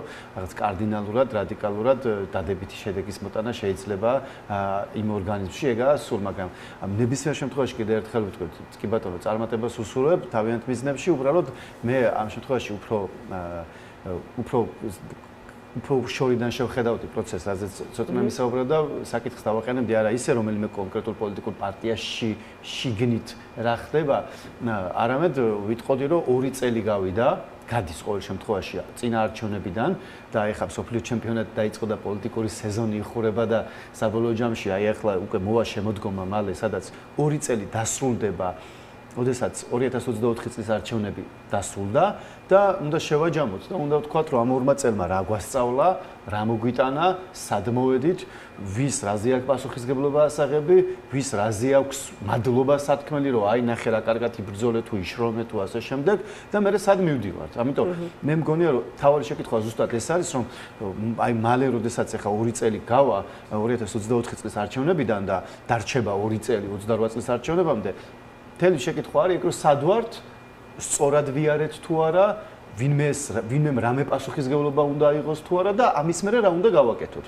ეს არის ჩემი აზრით მთავარი შეკითხვა და ამ შეკითხვაზე აბსოლუტურად სწორად თქვა ცოტნემ, რომ მე რასაც ვხედავ, ანუ მეც ესე ვხედავ, ამბავი ის არის, რომ ოპოზიციური პოლიტიკური სპექტრი არ იმჩნევს იმას, რასაც აკეთებდა ბოლო 2 წლის მანძილზე. მე გავიგე და მე ვიცი, რომ ივანიშვილმა გააყალბა არჩევნები რაღაც დოზით. ოღონდ ასევე ვიცი, რომ ივანიშვილი აყალბებდა არჩევნებს 2021-შიც, 2020-შიც. სალომე ზურაბიშვილი ჩემი აზრით აი რომ აირჩიეს, ის არჩევნები ერთ-ერთი ყველაზე უარესი არჩევნები იყო დამოუკიდებელი საქართველოს ისტორიაში და ისიც გააყალბა. და გავიგე, რომ შეიძლება ესე ვთქვათ, ფორმულირება, რომ ივანიშვილმა საკუთარი ხელიდან არჩევნები გააუქმა, მაგრამ არც 2018-ში, 20-ში ან 21-ში ოპოზიციას თავისი ხელიდან არჩევნები არ გაუქმებია და არ ვთქვამს, რომ არჩევნებს აზრი არ აქვს. ანუ რას ამბობთ, რომ რეალურად ყველა 2028 წლის არჩევნებისთვის ემზადება, მაგრამ ნაწილი ამას უბრალოდ არ აღიარებს, იმიტომ რომ დავასრულებ კი და მაგას და უფრო მეცაც. და საბოლოო ჯამში ოპოზიციამ თქვა, რომ კი ბატონო, ან გეთანხმებით, სწორი შეკითხვაა, ეგრეა, ოღონდ მე ვამბობ, რომ აზრი რომ დავასრულო, არც 2018-ში, 20-ში ან 21-ში ოპოზიციას თავისი ხელიდან არ გაუქმებია არჩევნები. ამის შემდეგ 2024-ში, ანუ ოპოზიცია წავიდა სრულ ვაბანკზე, თქვა, რომ ამ ქვეყანაში არჩევნები არ არსებობს. თქვა, რომ შემდეგი არჩევნები უნდა ჩატარდეს ის, რომელსაც დანიშნავს ლეგიტიმური სალომე ზურაბიშვილი, რომელსაც ივანიშვილი აღარ იქნება ამ ქვეყანაში და უბრალოდ ხელისუფლებას განმოგვაბარებენ და ასე შემდეგ. და ამიტომ არც გავიდნენ 2025 წლის არჩევნებზე და ასე შემდეგ და დღეს რასაც ვხედავ, ჩემი აზრით ეს 2 წლიანი კამპანია და რიტორიკა, ეს 2024-ის ბოიკოტი, ეს 2025 წლის ბოიკოტიც არის აბსოლუტურად მიტოვებული. თითქოს ეს ყველაფერი არ ყოფილა. თითქოს ამან შედეგი არ მოიტანა, რომ ადამიანებს გული გაუტეხა თუნდაც და არჩევნების ნდობა რაც არსებობდა, ისიც კი დაუკარგა. ანუ კრიტიკულ ამომრჩეველზე ვსაუბრობ და ეხლა ჩემი აზრით ყველა ელოდება, რომ ნელ-ნელა ნაბიჯ-ნაბიჯ მიგორდეს 2028 წლამდე და მე დარწმუნებული ვარ, რომ ყველა პოლიტიკური სუბიექტი მიიღებს არჩევნებში მონაწილეობას. უბრალოდ ჩემი წუხილი არის ის, რომ ესე როგორ შეიძლება. ანუ როგორ შეიძლება 2 წლიანი კამპანია გეტყვით რა. როგორ შეიძლება 2 წლიანი მინიმუმ, ან შეიძლება უკვე 3 წელიც გაგრძელდეს, რომ კამპანია გქონდეს იმაზე, რომ არჩევნებს აზრი არ აქვს და ისე რომ მე არანაირი უკეთესობისკენ ცვლილება არ მოხდეს. უფრო პირიქით გაუარესდეს მდგომარეობები. შენ ადგე და თქვა, რომ მე არჩევნებში ვიღებ მონაწილეობას. ანუ მაშინ ეს კამპანია იყო არასწორი, ამის თქმა მინდა. მაშინ ბოიკოტი იყო არასწორი. მაშინ 2024-ის და 2025-ის ბოიკოტიც იყო არასწორი და ის მილიონი ადამიანი, ვინც ივანიშვილის გადაჭრით ეს მაინც ვარაუდია და ვერსიაა, რომ აპირებენ 2028 მაგალითად, სალომე ზურაბიშვილი საუბრობს საერთო სიაო და აღარ არის სწორი ბოიკოტი. აღარ არის ნიშნავს იმას, რომ რასაც ვთვლი დასაბოიკოტებლად ეგ აღარ უნდა ჩართულოთ, თორე კარგი არჩევნები ისეთ როგორ ჩვენგვი და მაგას არც არავინ არ მაგას უნდა ბოიკოტებდა ისედაც. ეგ მოწოდება მაშინ ტყუილი. ანუ არჩევნები არ არსებობს. სამართლიან არჩევნებს არ გავულო ვინმე ამბობ და არასდროს არავის არ თქვა. ანუ სალომე ზურაბიშვილის ეს ნათქვამი რომ მოწოდება ეს აღარ ქნათ, ხო ნიშნავს რომ რაღაცას გასაჭრებოდი გააკეთე. შვებოდი იმას რომ ხათმეტწლების პირობებში ჩატარდა არჩევნებში თქვი რომ არ გავალო, მაგრამ მოდი შევსწავლო და არჩევნებს მაინც აზია გავიდე და ოღონდ გამასხოლო ეკოს რომ ხა საერთოსია. ანუ შემოდის ისეთი ტიპის ცვლადები, რომლებიც გათქმევინებს, რომ ეხლა რაღაც ეს ხა იქნება და მოდი ესე ვქნა. ხო, მაგრამ იდეების დონეზე ხა შეიძლება ელაპარაკო რა საერთოსია, აგერ ალიანსი არის ადამიანებსაც ლეგიტიმური პრეზიდენტად მე ვამბობ, მაშინ გეოპოლიტიკური არის მისული და სხვა შორის აი ნანუკა ჟორჟოლიანმა თქვა, რომ მე მიშასთან ერთად რევოლუციაო, მხიბლავს რაღაცნაირად უხდებაო ეს სიტყვაო. ანუ იქნებ სულ სხვა გეგმები აქვს და გადაჭრით ხარ შეიძლება ვთქვათ რომ აი ემზადებიან გადაჭრა ამაში სადაც მე გეტყვით საარჩევნოსი ადამიანებია ჩემი არის არჩევნებისთვის საარჩევნოსიას სხვა ფული ვინ დადოს მაგისია ხო არა საარჩევნოსია კიდე არჩევნებისთვის ეგ ერთი. ამავდროულად 2028 წლის არჩევნებზე და მის შედეგებზე რატომაა საჭირო რომ მაგალითად აკითხარეს 2%-ამდე ჩამოვიდეს ის ვინც მის შესახებ ვაჭრობდა და ხმას აგროვდა და ნაგულისხმები იყო კოალიცია ცვლილებისთვის. უყურე მაგას არჩევნებზე გინდა რომ მისი ხმა აქამდე ჩამოვიდეს და შენ წამოიღო მისი ხმები. ეს კამპანიის ნაწილიც ეგ არის. არამხოლოდ იკითხება ეს ნასაუბრები და ძალიანაც კარგი რომ მეტაკლებად გულწრფელად დაიწყოთ ამაზე საუბარი. ანუ მაშინ მე ჩემ აზრს ვიტყვი რომ არავინ აღარ საუბრობს და კამპანია გაჩერდა ბოიკოტის კამპანიის შესახებ, არაღიარების კამპანიის შესახებ, ხელისუფლების ჯარიმებით გაჭედვის შესახებ, კუჩის გადაკეტვის შესახებ, საგარეო ფრონტზეც რუბიო შეიძლება რაღაც კაც წერილებს წერს საქართველოს მთავრობას, მაგრამ საქართველოს მთავრობას წერს და საბოლოო ჯამში სურათი არ არის ისეთი და სალომე ზურაბიშვილი რომ ამბობს რომ არჩევნებში უნდა შევიდეთო, იმას კი არ ამბობს მე დავნიშნავ როგორც ლეგიტიმურიო. კი, ყაველაშვილი როგორც ლეგიტიმური პრეზიდენტი დანიშნავს არჩევნებს და იმ არჩევნებში შევიდეთო. ანუ საბოლოო ჯამში ჩვენ ყველა ვხედავთ და ეგაა ჩემი განაცხადი, რომ ოპოზიციამ შეწყვიტა ბოიკოტის კამპანია და ცდილობს ნელ-ნელა გადაერთოს არჩევნებზე. ოღონდ ესე, როდესაც მინიმუმ 2 წელი და მინიმუმ 2 ბოიკოტი 2024-ში და 2025-ში კარგად აუხსენი ხალხს, რომ არაფერს აზრი არ აქვსო. და ჩემი აზრით ეს იყო შეცდომა და მე ამის ნაწილი არ ვიყავ. და ამიტომ ვარ ეგრეთ წოდებული უპარტიო, რომ მეგონა რომ ეს იყო შეცდომა. ამის მერე ვითომ არაფერი შეცვლილა და მართლა უარესობისკენ შეიცვალა და ამის მერე მიხვიდე და თქვა რომ იცით რა, ხალხო ეხლა 2028 წელს მოდით არჩევნებზე ხმა მომეცით. არის აბსოლუტურად არასწორი. ადამიანები ამ არაღიარების პოლიტიკის გამო აღმოჩნდნენ ციხეში. იმიტომ რომ არ აღიარებდნენ ხელისუფლებას 4 ოქტომბერს, რატო გამოვიდა ის ხალხი 4 ოქტომბერს? ან უნდა აღიარო ხელისუფლება და არჩევნების გზით წახვიდე, ან უნდა მოაწყო რევოლუცია, სხვა გზა არ არსებობს. იმიტომ რომ ჩვენ მქონდა არ აღიარების პოლიტიკა, 4 ოქტომბერი იყო ბუნებრივი კულმინაცია იმ პოლიტიკის და იმ კამპანიის. იმიტომ რომ თუ შენ არ აღიარებ ხელისუფლებას, მაშინ უნდა თქვა რომ მე ვარ ლეგიტიმური ხელისუფლება და მე დავიბრუნებ ძალაუფლებას. და ის ხალხი, ვინც დღეს 4 ოქტომბერს, ვინც ხალხი ზის ციხეში, ზის ლოგიკურად, იმიტომ რომ ამბობდა რომ ჩვენ ვართ მაშინ ხელისუფლება და ჩვენ უნდა ძალით დავიბრუნოთ ხელისუფლება. რომელ არჩევნებში მონაწილეობაზე შეიძლება იყოს საუბარი, როდესაც ეგრეთ წოდებული საბოტაჟის საქმეზე სასამართლოს ხდომები გრძელდება და აი ამ ხდომების ერთი თვით გადმოტანა მიანიშნებს მათ შორის ამ საქმის ფიგურანტ პოლიტიკურ აქტორებს, რომ ხელისუფლება შეეცდება ახალი პატიმრები, პოლიტიკური პატიმრები ყავდეს ციხეში და შემდეგ მათი თივაჭროს დასამართად. რა თქმა უნდა, ხელისუფლება ყველაფრით ვაჭრობს და ესე იქცევა, მაგრამ მაგალითად იგივე ლელოს ლიდერები ორივე დაპატიმრებული იყო და ლელო შევიდა, ანუ როგორც იყო საბოლოო ჯამში შევიდა არჩევნებში, ხო?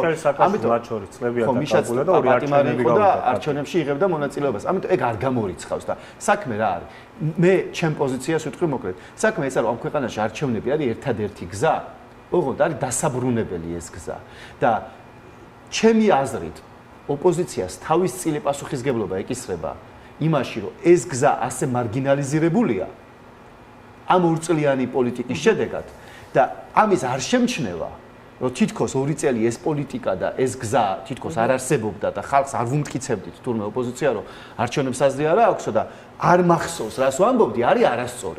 ამაზე არის პასუხისგებლობა ასახელებს. აი ძალიან საინტერესოა ცოტნე თქვენი მოსაზრება იმასთან დაკავშირებით, რომ მთელი ეს რაღაცა გაყოფა, გამიჯვნის პროცესი ოპოზიციაში რეალურად არჩევნებში, მომავალ არჩევნებში მონაწილეობის გეგმებს უკავშირდება. ამ პირობებში მაშინ აი რამდენ ხანს შეიძლება გაძლოს ოპოზიციურმა ალიანსმა იმ ფორმით, რა ფორმითაც არსებობს, იმიტომ რომ ნაციონალური მოძრაობა თავისით ალიანსიდან გასვლას არ აპირებს და არც ალიანსის წევრები აპირებენ მათ გარიცხვას. ანუ ეხა ეგ საერთოდ მაგაზე სერიოზულად ლაპარაკი მე პირადად მიჭირს და არც გონია რომ რამე ტიპის ვალდებულება მაკითხა რომ ეგ ალიანსი არ მაგალითად საერთოდ არ ვწდობ მაგრამ ანუ ოპოზიცია ამომრჩეველზე ჩემი არარსებული რამე არის შროდინგერის კატა არის ესე რომ ის კატა ან ცოცხალია ყუთში ან არ არის ნაციონალური ალიანსში ან არის კვანტური ფიზიკის ამოცანა არის რომ შეიძლება რაღაცა პროტონი აი ესე იქცევდეს ანას ეხლა ჩვენ ისე ჩავთვალოთ თუ ჩავთვლით რომ არსებობს თუ არ ჩავთვალოთ არ არის ფიქცია და იმდენად კომიკური ფიქცია არის, რასაც ფიქცია არის, არც ვიცი, პასუხი რაც უნდა გითხრათ, არ იქნება ობიექტური პასუხი, იმიტომ რომ თითქოს რაღაც კინოზე აი ჰარი პოტერში გელაპარაკებოდით რაღაცის. თუ აღიარებ იმ სცენარს იმას, რომ ეგ ჯადოსნობა არსებობს, რომ ლოგიკა არსებობს. თუ აღიარებ რაღაც ალიანსი არსებობს, ერთობა კი, მაგრამ არ არსებობს ხარ, რა გითხრათ, ეს არის თავდაუსხმელი ერთ, როცა კი რამე პრეტენზიას ესეთ ეს არის. ყველაფერზე იყო ჩული ხოლმე, კარგად წაიკითხეთ, ეგ ერთობა კი არ არის. ეგ არის რაღაცა წესები, რომელიც გულისხმობს მაგალითად ერთფერს თავს არ ვისხმით და მუდამ ერთფერს თავის დასხმისგან აფერი არ არის და არ არსებობს ეგ შესაბამისად. თუ ეგ იყო ეგ რაღაც არ არსებობს. ხომ, აი ოპოზიციონად სახელი ამდენი ექნება თე. ამომრჩევლის აი პირველი შეკითხვა. 9 პარტიაც არ არსებობს ჩემი აზრით, 8 პარტიაც. ეგ ყველაფერიც ფიქცია არის. ანუ არ არსებობს ეგ რაღაცა. აი მაგალითად EDP-ის ლიდერი არ ვიცით ვინ არის. ხო, ანუ ამჯერა რა მაგრამ რაღაცებს არ ვიცი. მაისის ღონისძიება რო ჩატარდა და კი ბატონო და მაგალითად ხო, მაგის ჯერათ. ხო, მაგრამ ვინ ჩატარა ხო 26 ჩატარდა, იქამდე შაბათობა ტარდება, კვირას იყო აქციები წლების განმავლობაში სულ არის, ზოგჯერ დიდი, ზოგჯერ ძალიან დიდი, ზოგჯერ ნაკლები, ზოგჯერ ეს. არა, თუ საუბრობ ერთობაზე თუ საუბრობთ ხოლმე, ჩემი ერთ-ერთი ფაქტორი არის, ეგ ნიშნავს, რომ თავბოლო ის ბრენდი ერთად იტესტება თუ არა, რაც ერთად ვისინჯებით თავბოლო, თქვა, ერთი ბრენდია. ეგ ხო არ არის, ხო? კონკურენტებად თვლიან მათ შორის ერთმანეთთან, ერთმანეთს ხმენს არ თვლიან. ეგ არ არის. ხა იმის იქით თუ არის თავდაუსხმელობა, რაც მსმენია რო ეგ არის და მარტო მხოლოდ პეტრეცის კარიშვილის წინააღმდეგ იმუშავა ძალიან კარგად და ყველანაირად აი მუშაობს თუ აგჯერა მუშაობს და იყო ეგ, მაგრამ ვიღაცებთან თურმე არ მუშაობს, ვიღაცა თვითონ გადაწყვიტოს არიან თუ არ არიან თუ რაღაც არ ვიცი სასაცილო არის რა. არ ვიცი, როგორ უნდა მოვიფიქრე ხა რაღაც პასუხი, როგორ დავიშტერო თავი რომ აი ეგ არის და არ მაქვს მაგის წევრობა, მაგის წევრი არ არის და ვინც არის მაგის წევრობაც მაგარი. მაშინ მარტივად ვიკითხავ, რა ფორმაში ხდება მაშინ 2028 წლის არჩევნებს ოპოზიცია, ანუ ეს რაღაცა გაურკვევლობა როგორც ცოტნე გაურკვევლობის ნაწილში მაინც დავზენ და ზოგადად ამ გაურკვევლობის ნაწილში მათ შორის ხელისუფლების პოზიციაც და მან და ძალიან ბუნდოვანი, იმიტომ რომ მათი პოზიცია არის ესეთი, რომ აკრძალავთ, მაგრამ აწწევენ მათი პოზიცია, რომ ისე აბა თუ რამე გინდათ გამოდით არჩევნებზე. მათი პოზიცია რომ ამ პარტიები აღარ იქნებიან არჩევნებზე, ეს იყო ბიზნესში მათ შორის დაპირება და მათი ახლა პოზიცია გაჩნდა, რომ იმდენად კომფორტული არის ეს ოპოზიცია მართვით, რომ ათთვის რომ რო იყოს რა პრობლემა არის და ზოგადად ამ ხალხის აკრძალვა გადაწყვეტილი ოპოზიციის თუ არა ეგ ხელისუფლების მხრიდანაც ძალიან გაურკვეველი, ძალიან რო გინდოდეს არჩევნებზე გასვლა, ფიზიკურად შეიძლება დაჭერილი. ამომრჩეველი ამას გეუბნებით ანუ. ხო, ეხლა ამომრჩეველი ჩემს არჩევნებზე არ ფიქრობს. ეხლა საერთოდ პოლიტიკამ განიცადა ყრდომა, იმით ნაწილში ორივე გზა მოისპო და უცბად აღარ დაჭა ცხადი ცვლილება. ამ ხალხს უთხარი რომ ხარ იმყოფები რუსეთში და შესაბამისად აქ რამდენი დღესაც იმყოფებით, რაღაცა რაკრო ცოცხლობ უკვე დანაშაულია როგორ ეპოვები, მაგრამ თითქოს საზოგადოების რაღაცა წინა ცალკე გააგრძელა ცხოვრება და რაღაც ერთი საზოგადოების რაღაცა ნაწილი პოლიტიკოსების რაღაც მედიების რაღაცა ცალკე რაღაც ჟანრი მიდის და ამ ცალკე ჟანრს დაუდგა ეს კრიზისი მისი ნარატიული თუ 2 წელი კიდე ამას ემატება ამ დროის განმავლობაში რა ხდება და ეგ ეხლა ამ არ დადეგებზე ირკვევა 2 კვირა დაიწყო დაახლოებით ეს თემა როცა შევატყეთ რომ ვიღაც ინაწილებენ ამომრჩეველი სიტყვა ამომრჩეველი დაბრუნდა აქ ხელისუფლების განცხადებები რომ გაიგეთ რაც მამას უნდა და გეცოდინებათ რამდენიმე დღეში და რაღაცა კვანძის გახსნას ელოდება ყველა იქამდე ყველა ცდილობს რომ იქნება რაც უნდა მეტი წონა ქონდეს რაღაცნაირად ასხივებდე რომ ამომრჩეველი ყავს ოღონდ თან იმასაც ვერ იტყვი რომ არჩევნებზე გადიხარ მაგრამ თან უნდა სხვას დაეტოლო რომ ამომრჩეველი აი ვინც უკვე იცის და გადაწყვეტილი აქვს რომ არჩევნებზე გადის მაგრამ პარტია ლელო არის ეგეთი ყველაზე მეტად ყველაზე მარტივად ამბობს და გახარიას პარტია ხო დაანონსა რომ ისინიც ემზადებიან ოპოზიციური ერთგვარი ოპოზიციური ალიანსის ჩამოყალიბებისთვის ანუ გაქვთ მოლოდინი რაც უფრო მოახლოვდება 28 წლის არჩევნები მით უფრო მეტი პოლიტიკური ძალა გადაწყვეტს სხვებთან შეამხანაგებას ხო, ნუ ალბათ ეგრე იქნება, გასაგებია, დაშლაც იქნება ბევრი და ბევრი გაერთიანებაც იქნება. დაშლას სადელოდებით, ნაციონალურ მოძრაობის დაშლას სადელოდებით. ჩემი აზრით იქნება დაშლები, გაყოფები და იქნება გაერთიანებებიც. მაგრამ საბოლოო ჯამში საბოლოო ჯამში მინდა არ ვიცი, მაგრამ გონია რომ ვიღაცები დაიშლებიან და ვიღაცები გაერთიანდებიან. ესე ანუ დამაში ვარ დარწმუნებული. საბოლოო ჯამში მე მგონია რომ საქართველოში თავარი რაც არის ის რომ პოლიტიკა არ დასაბრუნებელი და ზედმეტად რაც იყო არასწორი, ზედმეტად მაღალ ტონებში საუბარი, მუდმივად საგარეო პოლიტიკაზე საუბარი, მუდმივად ხელისუფლების მხრიდან ომზე საუბარი, ოპოზიციის მხრიდან გარუსებაზე საუბარი და ასე შემდეგ, ეს არის არასწორი. მე მგონია, რომ ჩვენი თვალების, ჩვენ ქვეყანაში შემოტრიალება უნდა იყოს მთავარი და რაზეც, ანუ რისი ნაწილიც, რა თქმა უნდა, მომავალშიც მაქსიმალურად ვეცდები რომ ვიყო მე, რომ მათ შორის შიდა პოლიტიკაზე იყოს და ქვეყნის შიგნით პრობლემებზე იყოს ფოკუსირებული მთელი პოლიტიკა. იგივე მაგალითად 6 კვირის წინ მათ შორის თქვენს გადაცემაში ვსაუბრობდი 6 კვირა ვსაუბრობდი იმაზე, რომ დიდი დიღმიდან სარაჯიშვილის მეტრომდე ან ავტობუსები დაამატეთ, ან რამე გააკეთეთ ისეთი, რომ პრობლემა გადაიჭრას თქო, სანამ უშუალოდ დებატებზე კალათისგან არ მივიღე ეგ დაპირება, რომ დაამატებდნენ, მანამდე უბრალოდ არ გააკეთეს ყური არავინ შეიბერტყა. ეხლა არის მაგალითად იგივე დიდიღომში საბავშვო ბაღისთვის მიწას ვერ პოულობენ, ან რამე ალტერნატიულ გადაწყვეტას, თუნდაც პატარა მიწაზე გამონაკლისის სახით, ან სადმე რამესო გამოისყიდონ, ამას ვერ აკეთებენ, არა და აი ამ ხელა დიდი დიღომი ითხოვს, რომ საბავშვო ბაღისთვის მიწა გვინდაო და ეგ არა. ამიტომ მე მგონია, რომ ზოგადად არც ისე ტრაგიკულადაა საქმე, რომ ზოგადად პოლიტიკას ხელი ჩავიქნიოთ, მე ვფიქრობ, რომ აბსოლუტურად რეალისტურია პოლიტიკური პატიმრების გაშვება, გამოშვება ციხიდან, მათ შორის გულისხმობს სააკაშვილს, არის რეალისტური და მე ამას მხოლოდ მივესალმები, რომ სააკაშვილის თუ ამ ქვეყანაში არა ისე, უკრაინაში გაშვება. კაი, გეტყვით, უკრაინაში გაშვება არის რეალისტური. მე მგონია, რომ რეალისტურია რაღაც ტიპის პოლიტიკურ დათმობაზე და შეთანხმებაზე წავიდეს ოცნება, რომელიც მოიცავს პოლიტიკური პატიმრების გარეთ გამოშვებას და რომელიც მოიცავს იმის თქმას, რომ როცა ჩატარდება არჩევნები და დიდი ალბათობით ეს იქნება 2028 წელს, იმ არჩევნებს კონდეს რაღაც ტიპის ნდობა. ეს არის ის, რაც მე მინდა, რაზეც რომ კონდეს ბერკეტი, დიდი ბერკეტები ოპოზიციიდან, რაზეც დავთანხმდებოდი და რაც მგონია, რომ აწყობს ხელისუფლებას, აწყობს ოპოზიციას და აწყობს ქართულ ხალხს. ეს არის ფორმულა, როდესაც პატიმრები ტოვებენ საპატიმროს და ამის ნიშნებს ჩვენ ვხედავთ. იგივე 4 ოქტომბრის საქმესთან დაკავშირებით ადამიანებმა დატოვეს საპატიმრო და ეს არის კარგი და ამას მხოლოდ მივესალმები. თუ ეს გაგრძელდება, იქნება კარგი, ისევე როგორც თუ სააკაშვილი მხოლოდ ეს არის თქვენთვის საბაბი, რომ ასეთი პროგნოზი აუცილებელია პატიმრები, აუცილებელია რომ პოლიტიკური პატიმრები აღარ იყვნენ ციხეში და მათ შორის სააკაშვილი აღარ იყოს ციხეში. ჩემი აზრით არის აუცილებელი და ეს არის ერთი მხრივ დეპოლარიზაციისკენ მნიშვნელოვანი ნაბიჯი და მეორე ნაბიჯი ზოგადად შემდეგი ნებისმიერი არჩევნები, იქნება ეს ვადამდელი თუ ვადიანი, მე არ მჯერა ვადამდელი არჩევნების, მაგრამ როდესაც იქნება, შემდეგი არჩევნები უნდა ჩატარდეს ისეთი წესებით, სადაც ჩვენ ვიტყვით, რომ ამ არჩევნებს აქვს აზრი. მე ვთვლი, რომ 2024-საც ქონდა აზრი, თუმცა მე რაღაცები კიდევ უფრო გაუარესდა. თქვენ სად იქნებით შემდეგ არჩევნებზე? რაღაცები კიდევ უფრო გაუარესდა. ამიტომ თუ რამე არის ჩემი აზრით მისაღწევი არის, რომ პოლიტიკური პატიმრები იყვნენ გარეთ, რის გზაზეც ჩემი აზრით ეხლა ვართ. და ჩემი აზრით ეს უნდა გავიდეს ბოლოში და მეორე არჩევნებს რომ დაუბრუნდეს აზრი, ეგეც უნდა მოხდეს. ამის შემდეგ მე ვთვლი, რომ უბრალოდ რევოლუციის ცდელობები ან რაღაცა ზედმეტად ხისტი რიტორიკა აზრს კარგავს და შემდეგ ყველანი უნდა მოემზადოთ არჩევნებისთვის, მაგრამ აი ამაში საკუთარი წილი პასუხისგებლობა უნდა აიღოს მეინსტრიმ ოპოზიციამაც.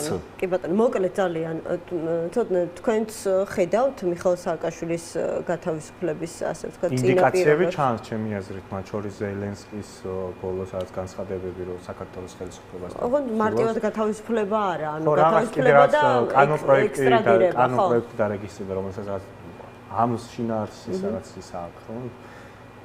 შეიძლება ამაზე ყოველ შემთხვევაში მე ეგ ფიქრი გამჩენია, რომ რაღაც მაგისკენ ხო არ მინდის ქართული ოცნება. რა როგორ მოხდება, არ ვიცი, მეც ჩემის მხრივ გონია, მაგრამ ბევრად უკეთესი, დიდ რაღაცნაირად პოლიტიკურ სიმძიმეს ჩამოუხსნის მას შორის მისი პარტიის წევრებსაც, ვაკულის მოქალაქეებსაც, ვინც არიან. თუ მიხეილ სააკაშვილი იქნება თავისუფალი და მართლა დეპოლარიზაციისთვის მნიშვნელოვანი განადგურებული ნაბიჯი იქნება და ზოგადად მივეჩვევით, რომ ჩვენს ქვეყანაში პირველი პირები ახერხებენ ჩვეულებრივ ცხოვრების გაგრძელებას და ვიღაცა არ კვდება, ვიღაცა ციხეში აალყება, ვიღაცა უკეთესი ქვეყანა იქნება ჩემთვის როგორც ცოტნესთვის, მოქალაქისთვის და პოლიტიკის ზოგადად მე მჯერა, რომ ამ ქვეყანას აქვს მართლა პოტენციალი და არ მინდა რომ მოქალაქეები მუდმივად ვამძიმოთ, რომ ჩვენ ვართ განსაკუთრებით სულ დღეში ეს ხალხს პოლიტიკა უკეთებია, როცა რა ვიცი, რაღაცა სუფრაჟისტებმა ხმის მიცემის უფლება ქალებმა მოიპოვეს ისე, რომ ზეც ხელებით გადავიდა ხოლმე პოლიციელები, მაგრამ ნუ ქინეს და მოახერხეს. საქართველოში ხედავ მე პოლიტიკის პოტენციალსაც, ადამიანის პოტენციალსაც, არც მადიარი მგონია კაციდან ჩამოსული განსაკუთრებით ჩვენ აქ ვერ დავბადეთ, უკეთესი ადამიანები ყავს და ამის პოტენციალი იგრძნობა და ესეთ ახმინდა ბევრი იქნება სიშლეგისგან თავს დავახწევთ. მადლობა. კარგი ხალხი ერთმანეთს იპოვის. მადლობა. ჩემი სურვილიც ეგაა.